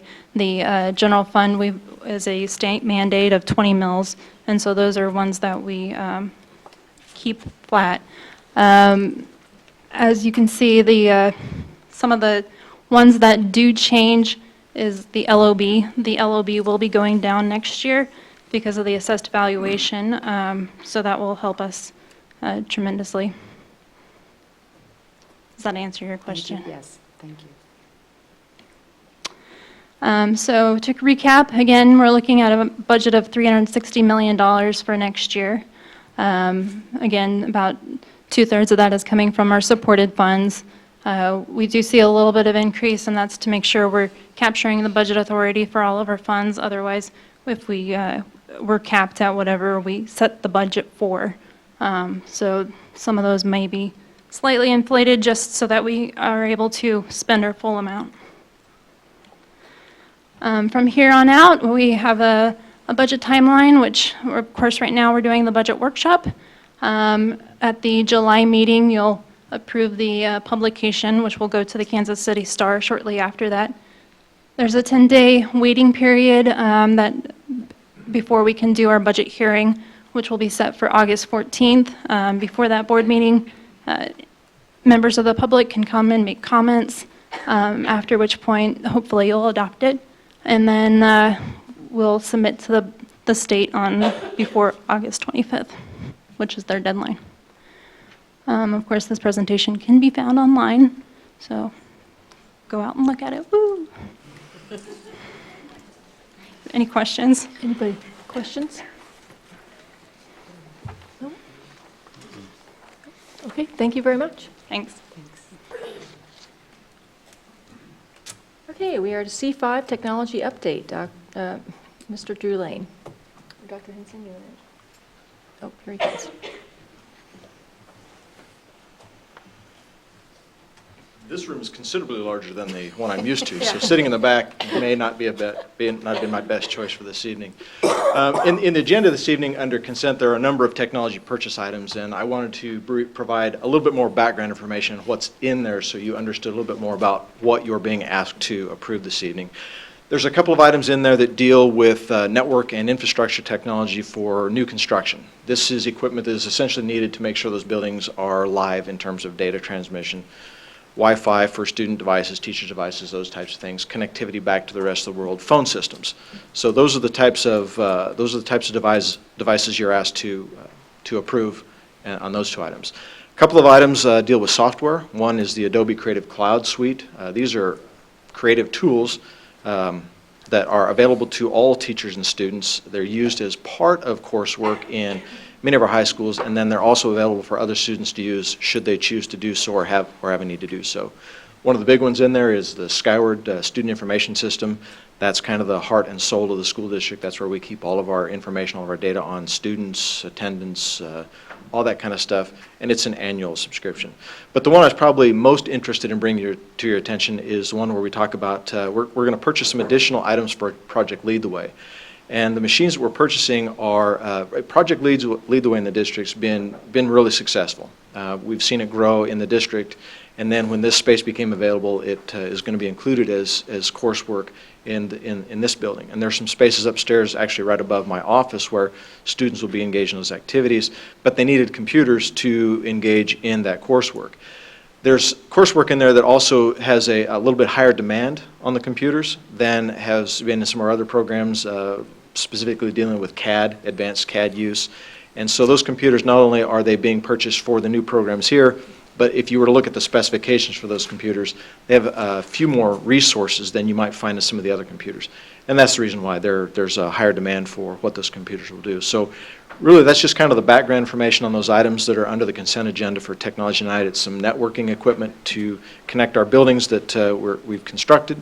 A couple of software items. One is for creativity tools. The other is for the student information system.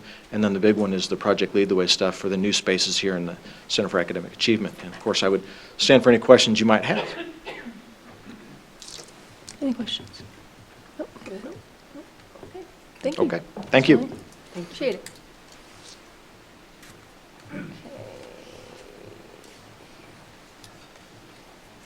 We move to D1, which is open forum.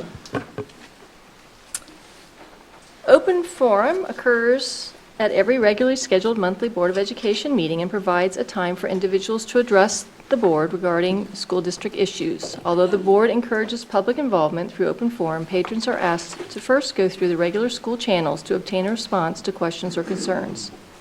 If you would like to address the board during open forum, simply complete a request card prior to the meeting. The clerk of the board, Mr. Terry Wintering, will guide you through this process. If you have written materials you would like to provide to the board, please leave them with the clerk of the board and she will distribute them. There are a few reminders about open forum that will help speakers have a constructive and positive experience when presenting their comments to the board. When making your remarks, please be civil. Use respectful language and refrain from any personal attacks. Discussion of matters related to a specific student or employee are not allowed. Instead, comments should be submitted in writing to the superintendent. Please submit your comments to 3 minutes and avoid repeating the concerns of a previous speaker. The board will not give a response to your comments, but if you have questions that require a response, know that someone will follow up with you at a later time. When your name is called, please proceed to the podium and share with us your name and address, the schools your children attend, and the name of any group or organization you are representing. Please make your comments while remaining behind the podium. The Board of Education welcomes and appreciates your interest in the Shawnee Mission School District as we continually strive to provide the very best education possible for our students. Okay, we have 8 speakers, so we have 3-minute limit. Dr. Denny, we don't have our little, it didn't make the trip over here. We don't have our little machine, our timer. But Dr. Denny has his phone at the ready, so we'll have the stopwatch ready. And can we do the old, I guess we're going to have to revert to the old system of wave a flag. Wave the flag card. So we'll give you, you have 3 minutes, so at 2 minutes, what did we do before? When you have 30 seconds left, or was it a minute? 30 seconds. When you have 30 seconds left, you'll do the blue, okay, the blue, and then the red napkin will mean that your time is up. Okay? Okay, awesome, here we go. Okay, so first speaker tonight is Tucker Poling. Welcome. I like the new building. My name is, does that count my 3 minutes? My name is Tucker Poling. I live at 3321 West 74th Street. I came to the board at the March meeting, I believe, and asked about the Innovative Schools experiment.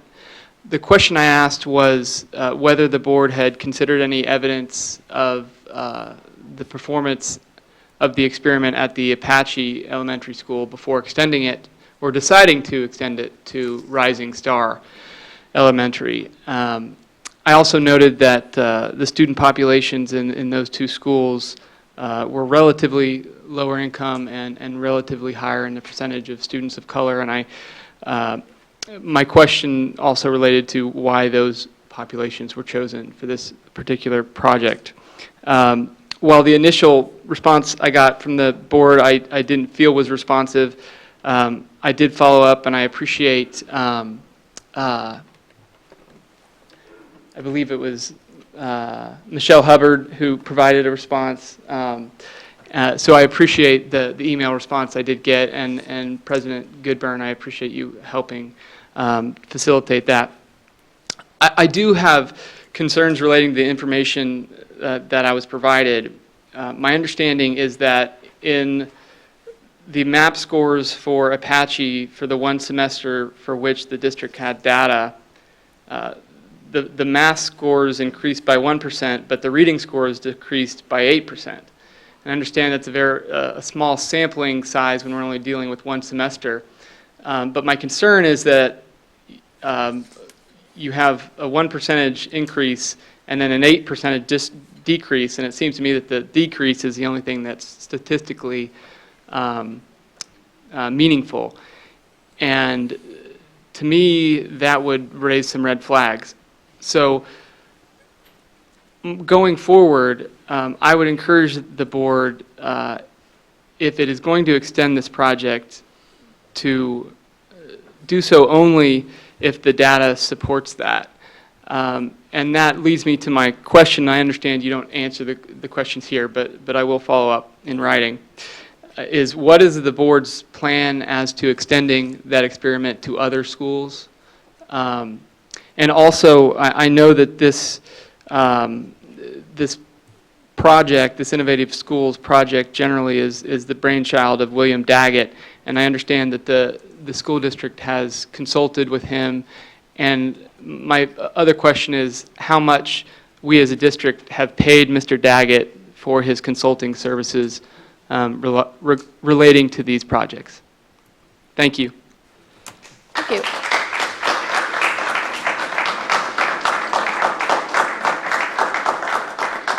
Our second speaker is John Ganser.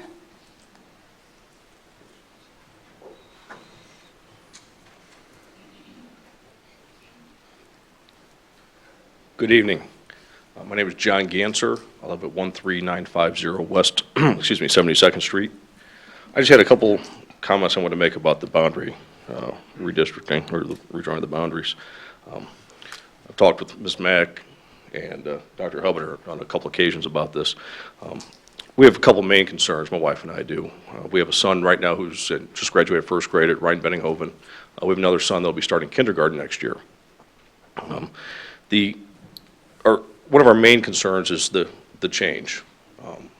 Changing now as they've started to establish friends, going to another school, reestablishing friends, and then being put into that split feeder system. Understood, it's a choice thing, option now. That's all well and good when you have typical kids. My son has some social awkwardness. I won't get into all the details to save time tonight. He's very outgoing, but he has a hard time making friends sometimes. So going into middle school and possibly losing half of his friends because they're going one way, he's going another, that's a concern to us. Secondly, we're confused as to why we're being sent to a school that's farther away. We have two elementary schools, Rhine-Benninghoven and Mill Creek, that are within 1.75 miles of us. Chris McAuliffe is almost 3 miles from us, 2.8 miles. So that doesn't make any sense as to why we're being pushed farther away. And then my final concern goes back to May 3rd when we had the open forum at Shawnee Mission West.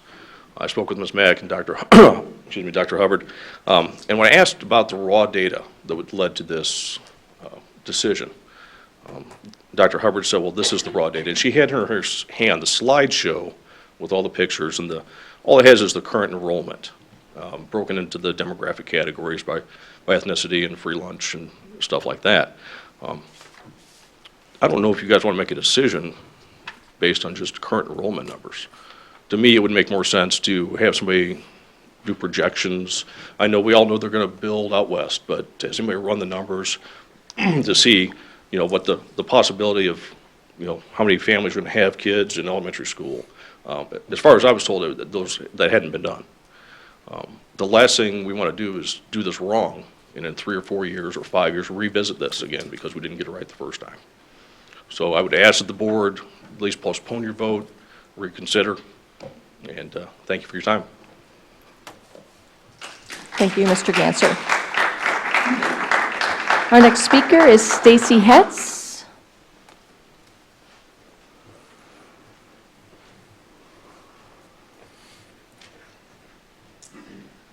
Hi, I'm Stacy Hetz. I actually have 2 comments based on this meeting. My kids go to Apache. Based on the boundary changes, I wanted just to notice two things that were not brought up. Ms. Hubbard said a 2-week notice would be going out. That's during Memorial Day. And 2 weeks doesn't seem like a very long time to let people know. Also, you said the information is provided via email since school is out. A lot of families, especially some of the underserved families, they don't even have internet, so this information would be difficult to get out to them. Second thing is, you guys went over this manual for your school board. I had 2 issues with it. And one of them was respect and support all final decisions made by the majority vote of the Board of Education. It sounds like you're not giving dissenting board members an opportunity to voice their support or voice their non-votes. And then the other one, which I just thought was an odd one, do not surprise or embarrass the superintendent or other board members in public. I just thought that was a weird one to throw in there, and I hope it's not really needed. That's it. Thank you. Okay, next up we have Samantha Feinberg. It's good. I did it. Thank you.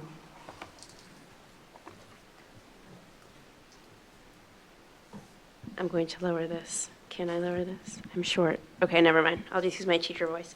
Good evening. My name is Samantha Feinberg, and I teach English at Shawnee Mission East High School. Tonight, I'd like to issue several invitations. Last week, I sent an invitation to each board member to come and visit my classroom next school year when school is in session on a regular school day. Tonight, I'd like to echo that invitation publicly. Why did I extend this invitation? As we move into our superintendent search, it is critical that the board gather data and experiences to inform a sound choice in our next leader. We all know data-driven practices are the best practices. There are few ways better to gather data on the state of our district than for board members to reconnect to the classroom, the heart and soul of a school district.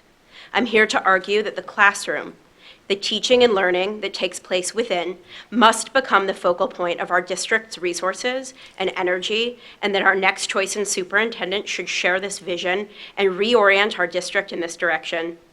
Our new superintendent should partner with educators to architect transparent initiatives that offer qualitatively and quantitatively measurable enhancements to improve educators' teaching, students' learning, and the conditions under which we all operate. The results of these initiatives should also be communicated clearly and transparently to stakeholders. In order to accomplish this, I invite you, members of the board, people who make decisions that impact my teaching and my students' learning on a daily basis, to engage with us across classrooms in Shawnee Mission. To say that I am a powerful change agent in the lives of my students would be true. To argue that external forces limit my agency as an effective educator would also be true. I am a good teacher. I have been with this district as a teacher for 12 years. Any teacher in any district anywhere finds at times that forces outside of her control alter her role and her reach in the classroom. At times, my role and reach are enhanced because of external forces. At other times, I feel my role and reach are hindered by sometimes hasty initiatives that are delivered top-down and do not account for the vast expertise my colleagues and I possess. I issue this invitation to tap into the expertise your professional educators in this district possess. I take great pride in my work, and I value my students. I love our school district, and I want us to be the best. I work extremely hard to offer my students an empowering, meaningful, high-quality education. Our students deserve the best. I'm lucky to teach in a building with an administrative team who supports the role and reach of the classroom teacher. Administrators and teachers take their cues and directives from the district, from policies and initiatives approved by you, the board. Tonight, I invite you to take some of your cues from your capable and invested teachers.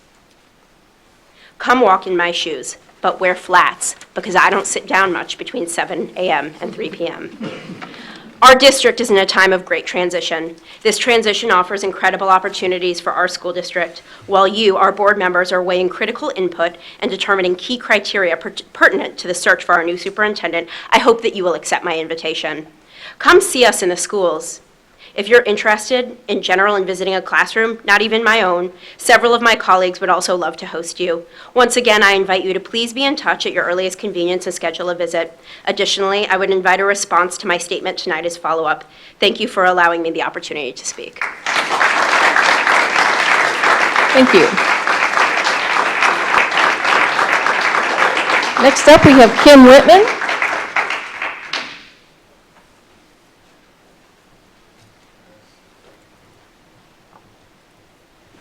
Hello, I'm Kim Whitman. I live at 4020 West 95th Terrace, and I have 2 children at Trailwood Elementary School. I'm here tonight to speak to you about trees. Yes, trees. I know you have bigger issues to discuss, so hopefully you will find that this is actually a quick and easy item to address. There are 2 groups of trees at the Trailwood Elementary site that the district administration plans to remove. The first grouping consists of a beautiful sycamore and maple, which are located behind the existing school. Please refer to the front page of the handout.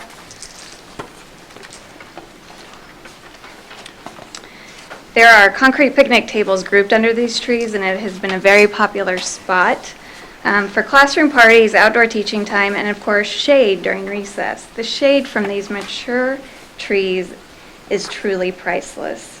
On the second page of the handout is a site plan that shows these trees in relationship to the new building. As you can see, these mature trees are actually adjacent to the new play fields. What a huge bonus for our kids to have some built-in shade on their new play area. Unfortunately, the administration has told us that they are removing these trees. We have been inquiring about the future status of these trees for a year now. A few months ago, we were told by the administration that they would, quote-unquote, try and save them, knowing demolition was to begin soon. We contacted them again last week for confirmation. We were told that they could not be saved due to grade changes. The next 2 pages of the handout are 2 options on how grade can simply be modified to accommodate these amazing trees. They're fairly technical, so Mr. Denny, I think your expertise would be valuable in understanding them, but I will quickly point out, as they say on the top, their advantages. Option A, a proper grading design of North Play Field will make it more safe and useful, and will also save those trees. The red contours are the revised. Option B is minimal grading changes in order to save these 2 beautiful trees. The second group of mature trees the administration plans to remove are represented on the final page of the handout. These majestic pines are located along 95th Street and are part of a memorial to kindergarten Dickie Hovey, who passed away in the 1960s. We were informed the memorial stone would be saved, but the beautiful pines would be removed. Despite being asked, no reason was provided for the removal. This zone does not have any grade changes or modifications, so why can't we save these beautiful trees? The Trailwood community values all of these trees. They provide valuable shade and numerous environmental benefits.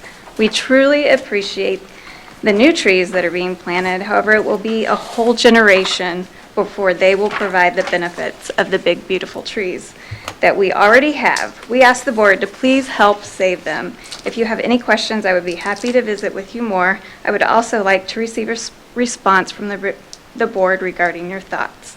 I thank you for your time and consideration. Thank you. Next up is Lawrence McCarthy.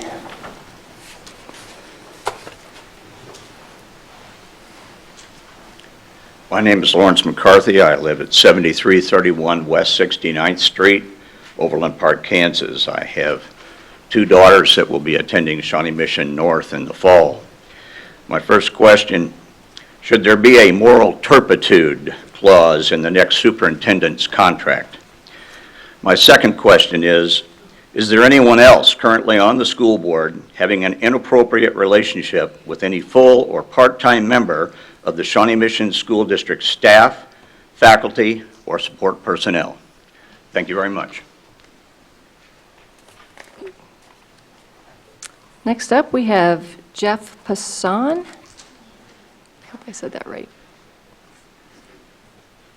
Did I say that right? I did it again? Right or wrong? Oh, well, correct me and let me know what it is. It's Passon. Thank you, though. Passon, okay. Yes. Passon. That's going to be a tough one to follow up. I'd like to start off by thanking the board for continuing to hold these open forums, considering your recent history with regards to transparency and accountability, not to mention the amount of business done behind closed doors via consent agenda. It's vital that the public is given an opportunity to air its grievances. And mine on this particular day concerns something from which I fear certain members of the school board suffer a severe deficiency: ethics. When the public elects an official to the board, it confers an implicit trust that he or she will act in the best interest of the children in the Shawnee Mission School District, not him or herself. And I'd like to believe those of you in front of me take that responsibility very seriously. The actions of the board, unfortunately, belie that. Conflicts of interest are poisonous to public trusts. They erode confidence in those tasked with shepherding forward our best interests. They are acidic to discourse and corrupt the bodies they infiltrate to the very core. And there is a significant conflict of interest on the Shawnee Mission School Board at this very moment, one about which the board has been tellingly silent. Last year, a company called CBiz, which provides insurance and coordinates benefits for the district, hired a woman named Mallory Zila as a benefits consultant. She's the daughter of Deb Zila, who represents Shawnee Mission South on the school board. Now, in media reports, the board has denied any wrongdoing, and yet on January 23, 2017, as part of the consent agenda in which large amounts of district business are okayed by the board, Ms. Zila personally made the motion to renew a $40,000 insurance contract with CBiz. In District Policy GAG, it clearly states expenditures should not be authorized by a district employee who has a conflict of interest. The vote passed unanimously anyway. Now, why none of the other 6 members of the board thought it is important to point out the blatant conflict of interest and ask Ms. Zila to remove herself from that particular vote? Yes. You got this right beforehand, like what we can and cannot talk about at open forum? Like Yes. Naming specific people is really not allowed. So, Ms. Goodburn, if in the future there's a particular vote which I, as a person who lives in the Shawnee Mission School District, disagrees with and wants to publicly ask about that, am I not allowed to do that? Well, again, here, it's to be civil, respectful, and we don't name And I'm people by being civil and names. respectful, and You I'm can say asking a the board questions member, that but people here A deserve specific board to. member, you cannot say. Okay. I will ask Ms. Zila this personally then. Why, with such an obvious conflict, did you not recuse yourself from that vote?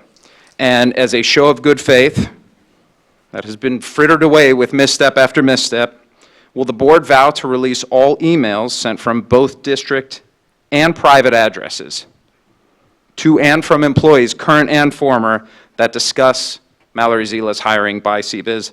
Thank you for your time. Again, you just named a district employee by name. Thank you for your time. I appreciate it. The next speaker is Heather Owsley, our last speaker tonight.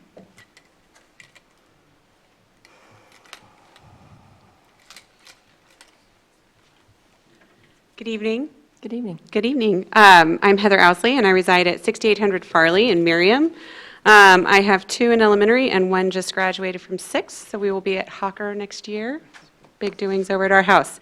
I have 2 points this evening. The first were as a result of being here for the discussion of the procedures for Board of Education members, specifically on page 3 under 5.0, expectations of inducted board members.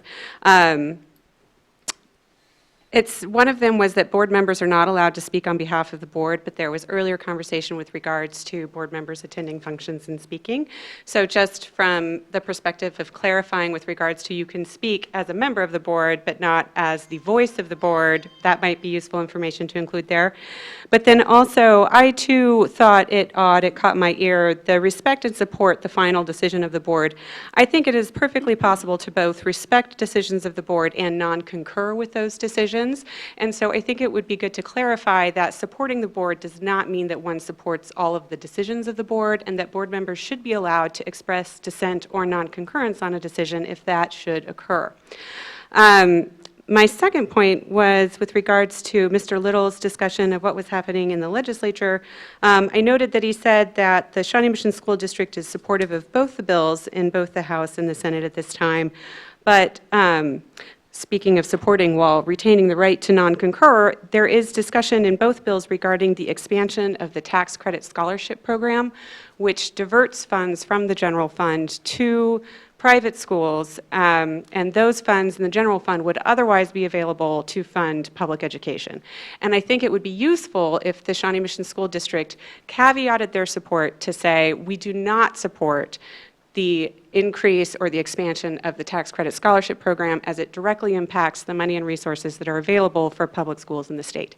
And that is all. Thank you. Thank you. Thank you to those participating in open forum tonight. The Board of Education welcomes and appreciates your interest in the Shawnee Mission School District as we continually strive to provide the very best education possible to our students. Okay, we move. Minutes. Sorry. Okay, we move to E1, which, let me get my... Okay, we move to E1, the minutes, approval of the minutes of the special meeting of April 24th, 2017. So move. Thank you, Dr. Denny. Thank you, Ms. Bisfield. Any discussion? All those in favor, please say aye. Aye. All those opposed? Motion carries 6-0 tonight. Okay, we move to E2, which is approval of the minutes of the regular meeting of April 24th, 2017. So moved. Thank you, Ms. Mack. Second. Thank you, Mr. Stratton. Is there any discussion? All those in favor, please say aye. Aye. All those opposed? Okay, motion carries 6-0. E3, the minutes of the special meeting of April 26th, 2017. So moved. Thank you, Ms. Seela. Second. Thank you, Ms. Mack. Is there any discussion? All those in favor, please say aye. Aye. All those opposed? Motion carries 6-0. We move to F1, adoption of the agenda. Move to adopt. I heard Ms. Bisfield. Mr. Stratton, can I take you with a second? Please. Okay. Is there any discussion? All those in favor, please say aye. Aye. All those opposed? Motion carries 6-0. We move to G1, approval of routine business by consent. And if there is any matter that someone would like to remove from the consent agenda, we all know that we can do that. If you have anything that you would like to remove. I move for approval of the routine business by consent. Thank you, Ms. Mack. A second? Second. Thank you, Dr. Denny. Okay, is there any discussion? All those in favor, please say aye. Aye. All those opposed? Motion carries 6-0. And that moves us down the consent agenda to Action Educational Services, M1. Dr. Hinson. Dr. Strike's going to share with us information tonight on the Read and Math 180. Please, sir.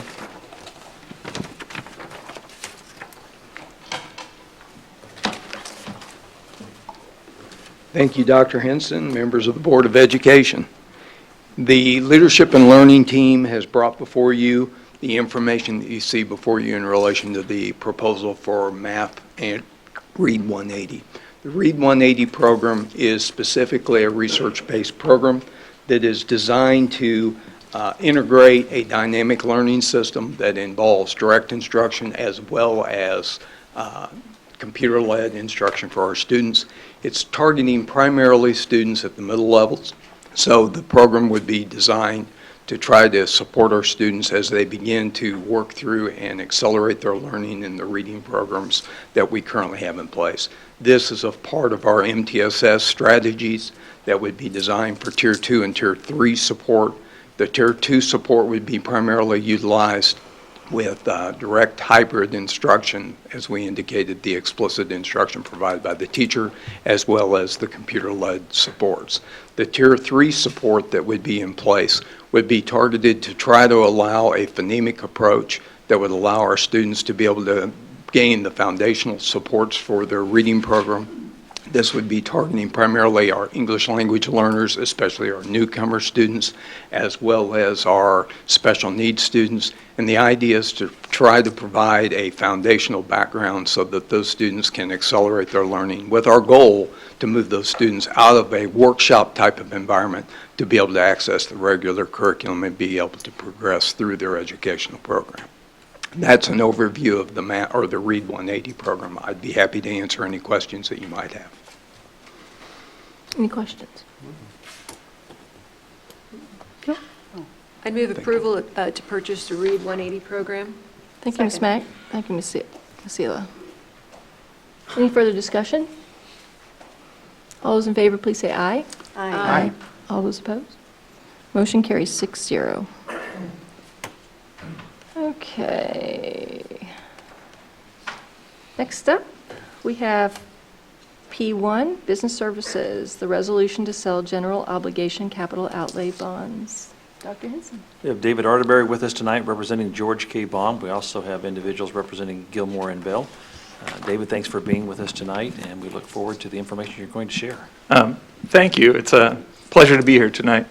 As was mentioned earlier, today the school district sold a total of $18,580,000 of capital outlay bonds. These capital outlay bonds are short-term obligations that the school district pays back from its $8 million fixed capital outlay levy. Before I go into the results of the sale, I just wanted to spend a moment talking about the rating process. Back in early May, we went through a rating call with Moody's Investors Service, and Dr. Henson, Dr. Southwick, and Russell Knapp did a wonderful job of representing the school district and answering all of the analysts' questions. The result was a confirmation of the school district's AAA rating, which is the highest rating that any school district, well, it's the highest rating any municipal entity can get. It is actually, as a point of reference, 2 notches above the rating of the state. Give it a few weeks, it might be 3 or 4 notches above the state's rating. And specifically, the rating agency mentioned the strong local economy and the conservative financial policies and practices of the school district as the reason for the rating being so high. All that said, today we ended up taking bids on the bonds, and I was real pleased that we ended up getting a total of 6 bids with interest rates ranging from about 1.37% to 1.55%. The best bid was submitted by Raymond James, and we reviewed the bid. It was mathematically accurate. It met all of our bidding parameters, so we see no reason you'd not want to accept that bid.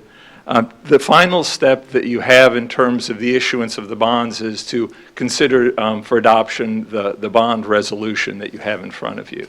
And before you do that, obviously, I'd be happy to answer any questions you might have about the sale results or the process. Okay, I'm sorry. Mr. Stratton. I'm going to play naive, even though this is my industry. Can you explain the process of receiving a premium when putting the bonds out for bid? Sure. When in the current interest rate environment, which is obviously very low interest rates, a lot of bonds that are sold are actually sold at interest rates that are slightly above the going market rate. So a bond that might have a going market rate of, let's say, 1.5%, investors would actually prefer that bond to carry a 2 or a 3% coupon rate on it. And as a result of that, when selling bonds, in a lot of instances, you will generate these premiums where they'll sell these higher coupon rate bonds and generate a premium. The underwriters of the bonds keep some of that premium for their profit, and then they return the balance of it to the school district. And today, all of the bids that were received did have premiums attached to them. I think the best bid had a premium that was somewhere in the average of all of the bids that were received. Thanks. Mm-hmm. Any other questions? Mr. Arterberry. I would move approval of P1 resolution to sell. There you go. Okay. Approve a resolution to sell general obligation capital outlay bonds. Thank you, Ms. Bisfield. Second. Thank you, Ms. Seela. Is there any further discussion by board members? Seeing none, all those in favor, please say aye. Aye. All those opposed? Motion carries 6-0. Thank you. Thank you. Okay, we move to P2, the approval of construction contracts for multiple bid packages to complete the total project cost facilities warehouse, 6445 Carter Avenue, Merriam, Kansas. Dr. Henson. As you know, one of our goals is to combine our operations and maintenance facility and our warehouse facility. Please remember the operations and maintenance is connected to the West Ridge campus. That's not our warehouse. The warehouse is a separate warehouse facility that's off of Lackman. And so we have the bid package that's before you tonight, multiple bid packages for a total of $4.317863. And the construction will be performed under the terms of construction manager agreement. And as you can see, that will bring the total cost for everything to $4.993818. These expenditures are paid for out of capital funds. It will be budgeted for this to occur. As you can, if you remember in our budget presentation, we plugged in a number. So the goal would be to sell the warehouse. Again, this is not the facility that's connected to Westridge. This is a separate, strictly a warehouse facility that couldn't be used for any other purposes for us because it is so constructed in relation to land usage, but to sell that warehouse. And so when this facility is constructed, you'll have an opportunity to put that on the market. We plugged into the budget 2.4. That's just an approximate number, but the warehouse is worth multiple millions of dollars. And so that will help offset the cost of the new construction that you see before you. Okay. Move approval. Thank you, Dr. Denny. Second. Thank you, Ms. Mack. Any discussion or other questions? Mr. Stratton? Just one real quick question. The 2.4 projected sale, does state law have any rules around that? Meaning, can we keep that in the same category? Do we have to account for it differently? And do they get credit for any of the sale? Fortunately, the state doesn't get, well, currently they don't get any credit for the sale. We'll see what happens over the next 6 weeks or however long that process takes. Yes, it is restricted, so these monies have to go back into the capital outlay fund. The sale of the building, those revenues have to go back into capital outlay. All right, thanks. Okay, we have a motion and a second on the floor. Any other discussion? All those in favor, please say aye. Aye. All those opposed? Motion carries 6-0. Okay, we move to P3, which is the approval of grounds lease agreement. Dr. Henson. This agreement is for the Trail Ridge campus. Mr. Robinson, are you still in the audience? If you would join me tonight at the podium. He's there. So if you can help answer any questions that might exist. So we have an opportunity from time to time of companies that want to lease a small section of space on our school district properties to put up cell phone towers. Now, don't think of the extremely large cell phone towers, but Mr. Robinson's been working on this project, so we'd be happy to entertain any questions. Again, this is revenue for us. We do have two gentlemen here from the company that we're here to answer questions if you have any questions. It's a tower is proposed on the backside of our property there against the wooded area, and the company has agreed to do some additional track work for us, for our students, in conjunction with this project. Are there any board members that have questions? I just have an idle, how tall a tower? 150 feet tall. And do we have any opportunity to maybe attach our own antenna if that need ever arose, or is that a separate negotiation? That would be a separate negotiation. Ms. Mack. The access road, is that, that's going to be put in this area, is that going to be, is the access road accessible from our parking lot only or from a public road? It's actually from the neighbor's property there. They're going to come across their property and come down the side of our property between us and the apartment complex. Mr. Stratton? Are these towers already specifically tied to any service provider, or will there be multiple service providers using this tower?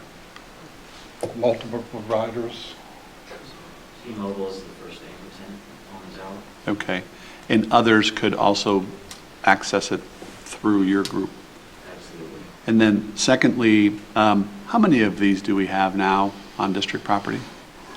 We've got the one at O&M and this proposal here, I think are the only two that we have currently. And how about Indian Hills? Indian Hills. That's yeah. true, Is that- I'm sorry. Indian Hills, yeah. Just kind of curious. We have additional We do requests that have are- a contract here for this facility if they ever get the clients for this one, but we have a contract here also. Okay. Thank you. I mean, we have cell service in this room? We're pretty limited right now. Are there any other questions? Okay. I would entertain a motion. So moved. Thank you, Mr. Stratton. Second. Thank you, Dr. Denny. Is there any other discussion? All those in favor, please say aye. Aye. All those opposed? Motion carries 6-0. Thank you. Okay.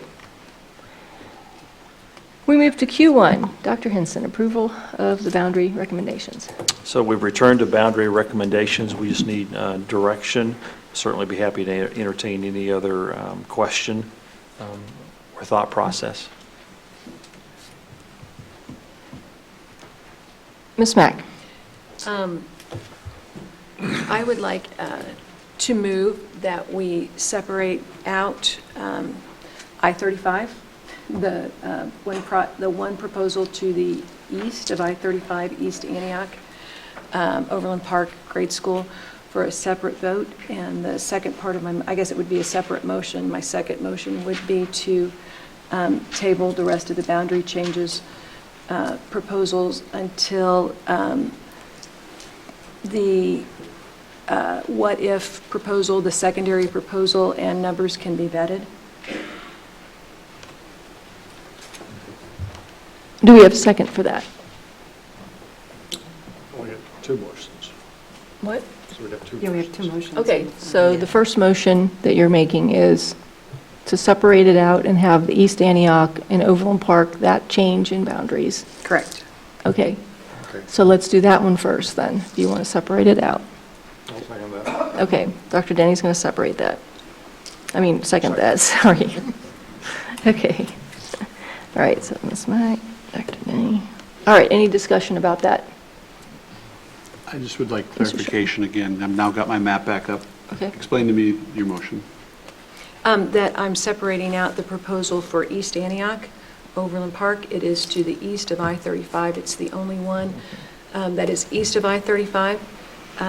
The rest of them are a jigsaw puzzle, if you will. You move one, you move the others, so they are all interrelated.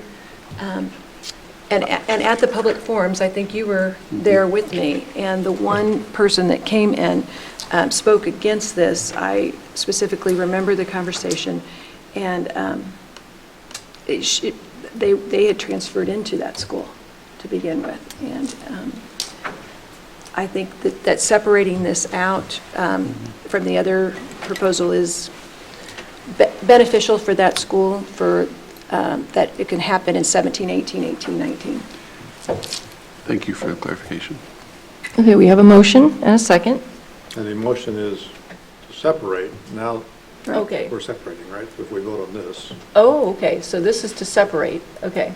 Not on the actual thing. Right. Okay, so the motion is just to separate this to As be. one piece. Yeah, to be this separate piece than anything that's west of I-35. Correct, Ms. Mack? Correct. Okay, so any other discussion or questions about that, her motion? All those in favor, please say aye. Aye. All those opposed? Okay, the motion to separate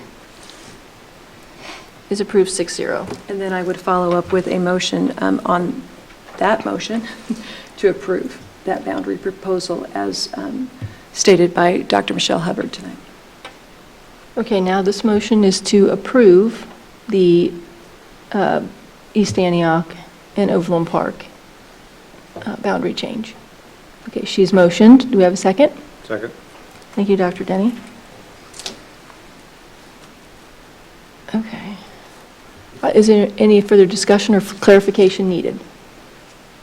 Okay, all those in favor, please say aye. Aye. All those opposed? Motion carries 6-0. Then my third motion is to postpone the boundary proposal vote for the areas west of I-35 so that consideration be given to the statements that I made earlier tonight, and more information can be brought forward and vetted. Okay, so this motion is to postpone, To table. to table it until a further meeting, another meeting. Correct. Okay, is there a second? I'll second that so I can ask my question. Okay. Ask away. Clarification one more time to the effect and the ability to revisit this at our June meeting with additional information. Is that possible? You can take it, or? I would say to gather the data as possible. I personally will be out of town that week, so Dr. Southwick will have to pinch it, or Dr. Noon, or Dr. Zimmer, or someone. So I think the answer is yes, we can gather that information, and we can have that available to you prior to the June board meeting. We'll want to go back and get the specifics in relation to what information that you're seeking to make sure we're on the same page. I guess I would say, do we have to wait until the June meeting? Meaning have a special meeting between now and the June meeting? Meaning have a special meeting, would that ease any issues? I mean, I'm just thinking outside of the box. Would that ease any issues if we were able to gather that data, look at it, and have, I mean, within a, I don't know, I'm not just throwing it out there. A week or two, I don't know. I mean, so that we could have you still be in town, have. If you're interested in anything in 17, 18, you soon hit the back. Okay, that answers that question. So is it? In all fairness to families, I would think we would want to give them as much possible time. And also, it's a staffing issue in regards to if a large number of kids, let's say, move from Bennington to McCullough or Mill Creek or whatever that looks like, or Rising Star to McCullough, those are staffing issues, moving to classrooms for teachers. So we want to be cognizant of both families and classroom teachers. So, Dr. Hubbard, can we commit that if the board wants to meet in 2 weeks, that we can have the, assuming we have all the questions to answer, we can gather that information, have it available? May I Ms. ask, Beck. if we do decide to have that special meeting, may we please have an open forum or a time for public comment on any revisions? Or let's say we have Plan A, we have Plan B, that we have time for public comment during that special meeting? Again, without knowing the questions, but the timing of us to be able to gather that information, if we can have a Plan A and a Plan B, ideally, I think the goal would be to push that out electronically so everybody can see it and start gathering that feedback and that input through the process. Okay, and then possibly voting at the June meeting rather than at the special meeting? You can decide when you want to vote in that regard, but we can have the information available. We can have a Plan A and a Plan B, and we can push it out to parents so they can see that in advance, so they can start that communication process back instead of just showing up for a meeting and, okay, here's Plan A and B. We want to push it out as quickly as we can. Right. Push I it out. understand. Any other discussion? Okay, we have a motion. You want to restate your motion quickly? To table the boundary proposals west of I-35 until the next meeting, whether it be the special meeting or the June meeting. I guess I'm saying the special meeting in 2 weeks. Is that, Or whenever we are just able. table the motion till our next meeting? Yeah. Okay, and Mr. Stratton, you seconded? I second that. Okay. All those in favor, please say aye. Aye. All those opposed? Motion carries 6-0. We will table and get the data on the presentation, on the information that you gave tonight, Ms. Mack. So stay tuned. Okay? Okay, we move to Q1, which is the discussion of and approval of the attached memorandum of understanding regarding Senate Bill 367. Dr. Hinson. Mr. Douglas, if you would join us at the microphone tonight. Mr. Douglas has been working with our district attorney on this issue, and so we bring it to you tonight for your consideration. Madam President, members of the board, as the superintendent mentioned, this is before you tonight for your consideration. I'll give you a very brief history of what this is about and why it's come about at this time. Shortly after the Columbine incident, there was a lot of studying going on and questions coming up, criticism that came up about the communication between the various forms of government, the school districts, the police departments, and others, who all had information on the assailants but had not communicated that information. And you might understand that prior to this point in time, the counterpart to this is also the school discipline, and many of us, when we went to school, matters of school discipline were just that, school discipline. And even though, for example, if we had an argument or a fight or between boys or girls, but that was handled as an administrative matter. The police were almost never called unless it was of such a severity that it arose to a felonious level.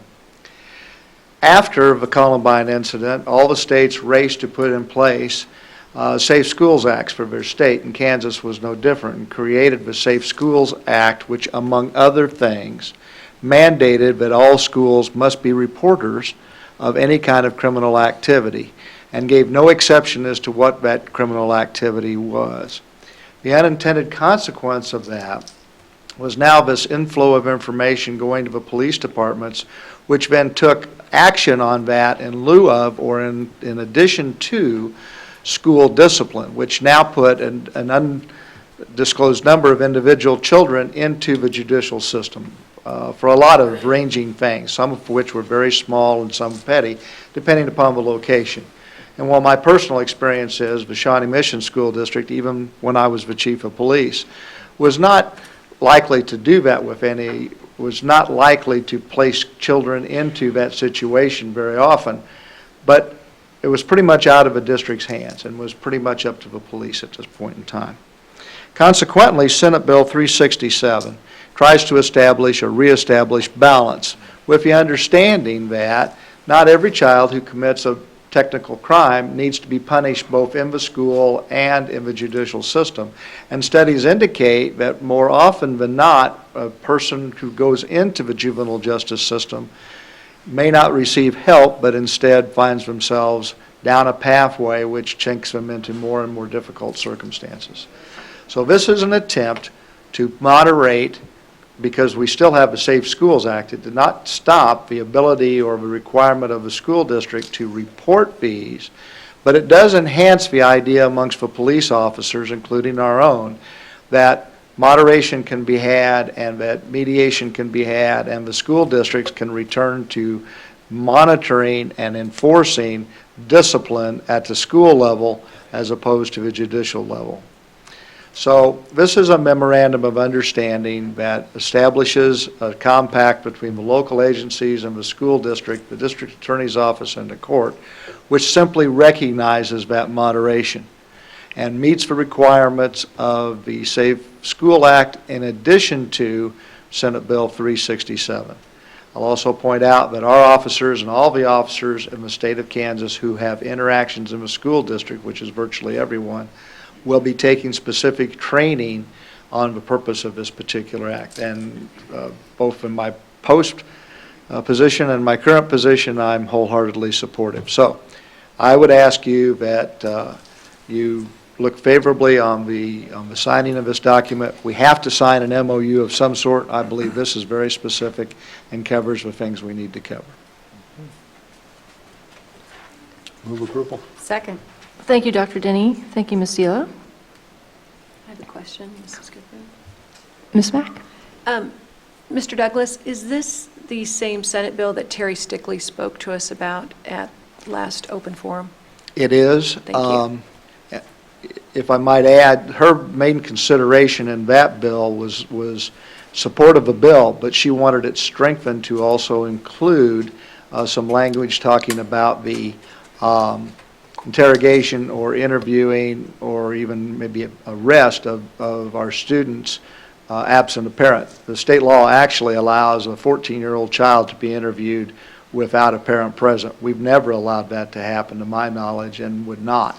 But this also states in here, for the purpose of the other law enforcement agencies, that while that may be applicable outside the school environment, it's not your policy and it's not our procedure.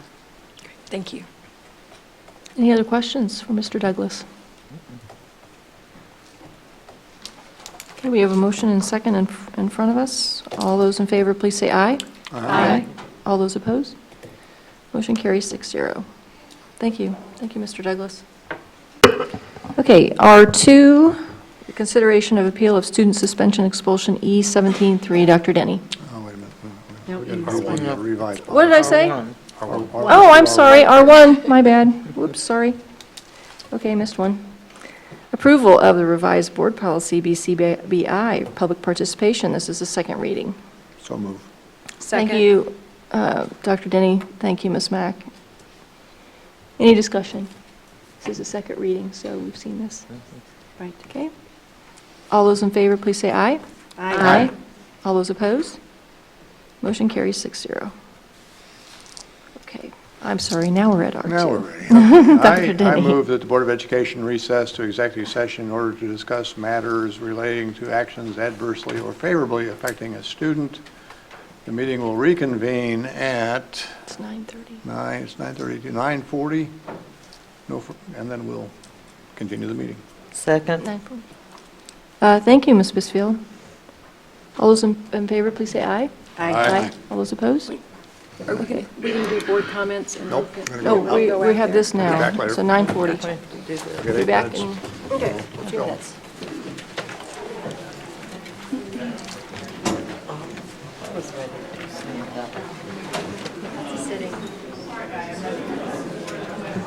Yourself to the water.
I know you want to go home, but nice try. Oh, it's not when they broke like this. What? It's not when they broke like that. It's still on the agenda. Okay, so now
That's actually what it's really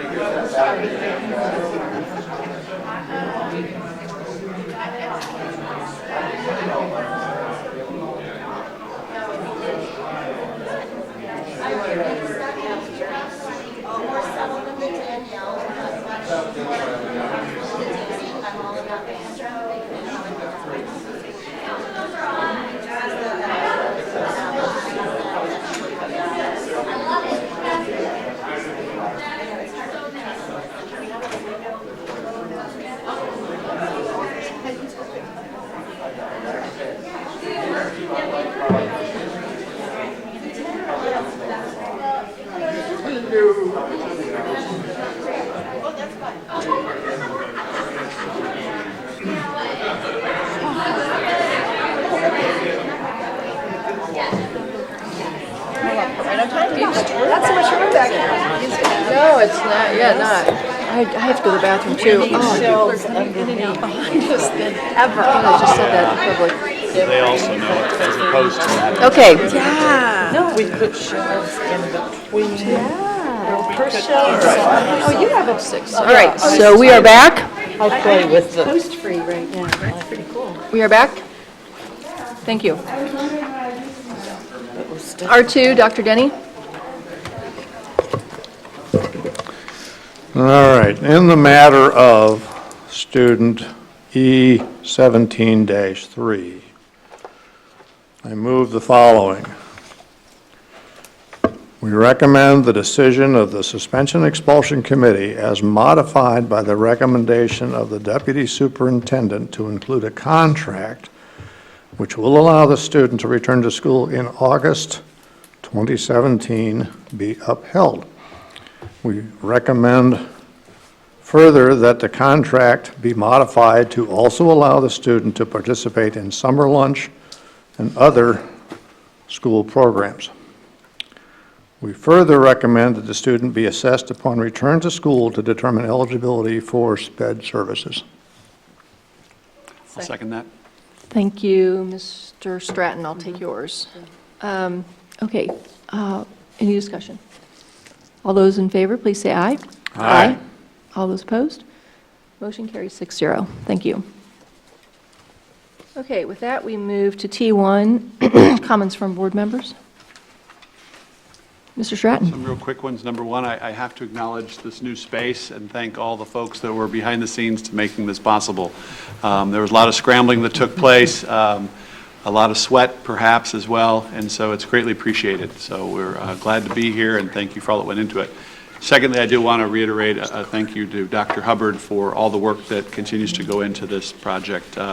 It's very important, and you've been very helpful, your entire team, for us to best understand a very complex map with a lot of buildings, and I appreciate it.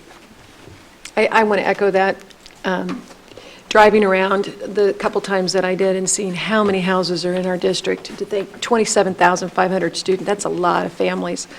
Thank you for your work. I also wanted to say thank you to the work on graduations. From post-high on Monday to Tuesday night to Wednesday night and Thursday night. If you didn't know, if you didn't go to a graduation, it was definitely the first time I've experienced start, stop. It took 45 minutes at Shawnee Mission North to move everything inside. And I know that some of the people attending could not come because they left, different things happened, but overall, it was a phenomenal effort by our team in Shawnee Mission. They really did a terrific job, from communications to video to the custodians to everybody there. And it worked out great because it's about the kids, and keeping it was a people good safe. night. And keeping people safe. Yeah.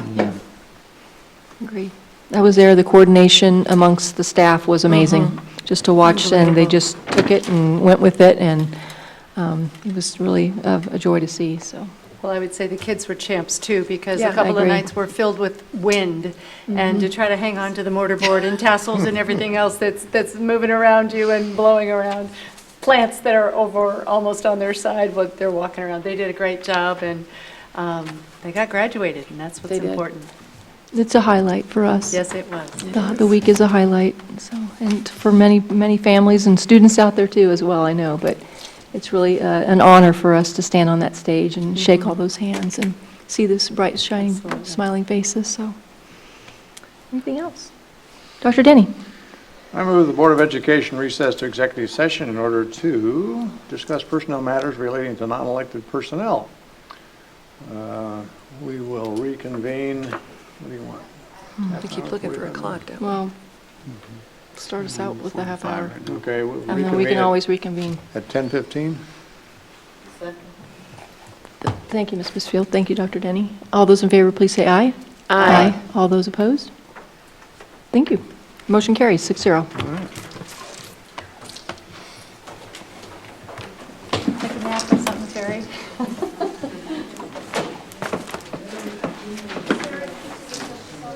Yeah, I'll take it with me, thanks. Thank you, sir.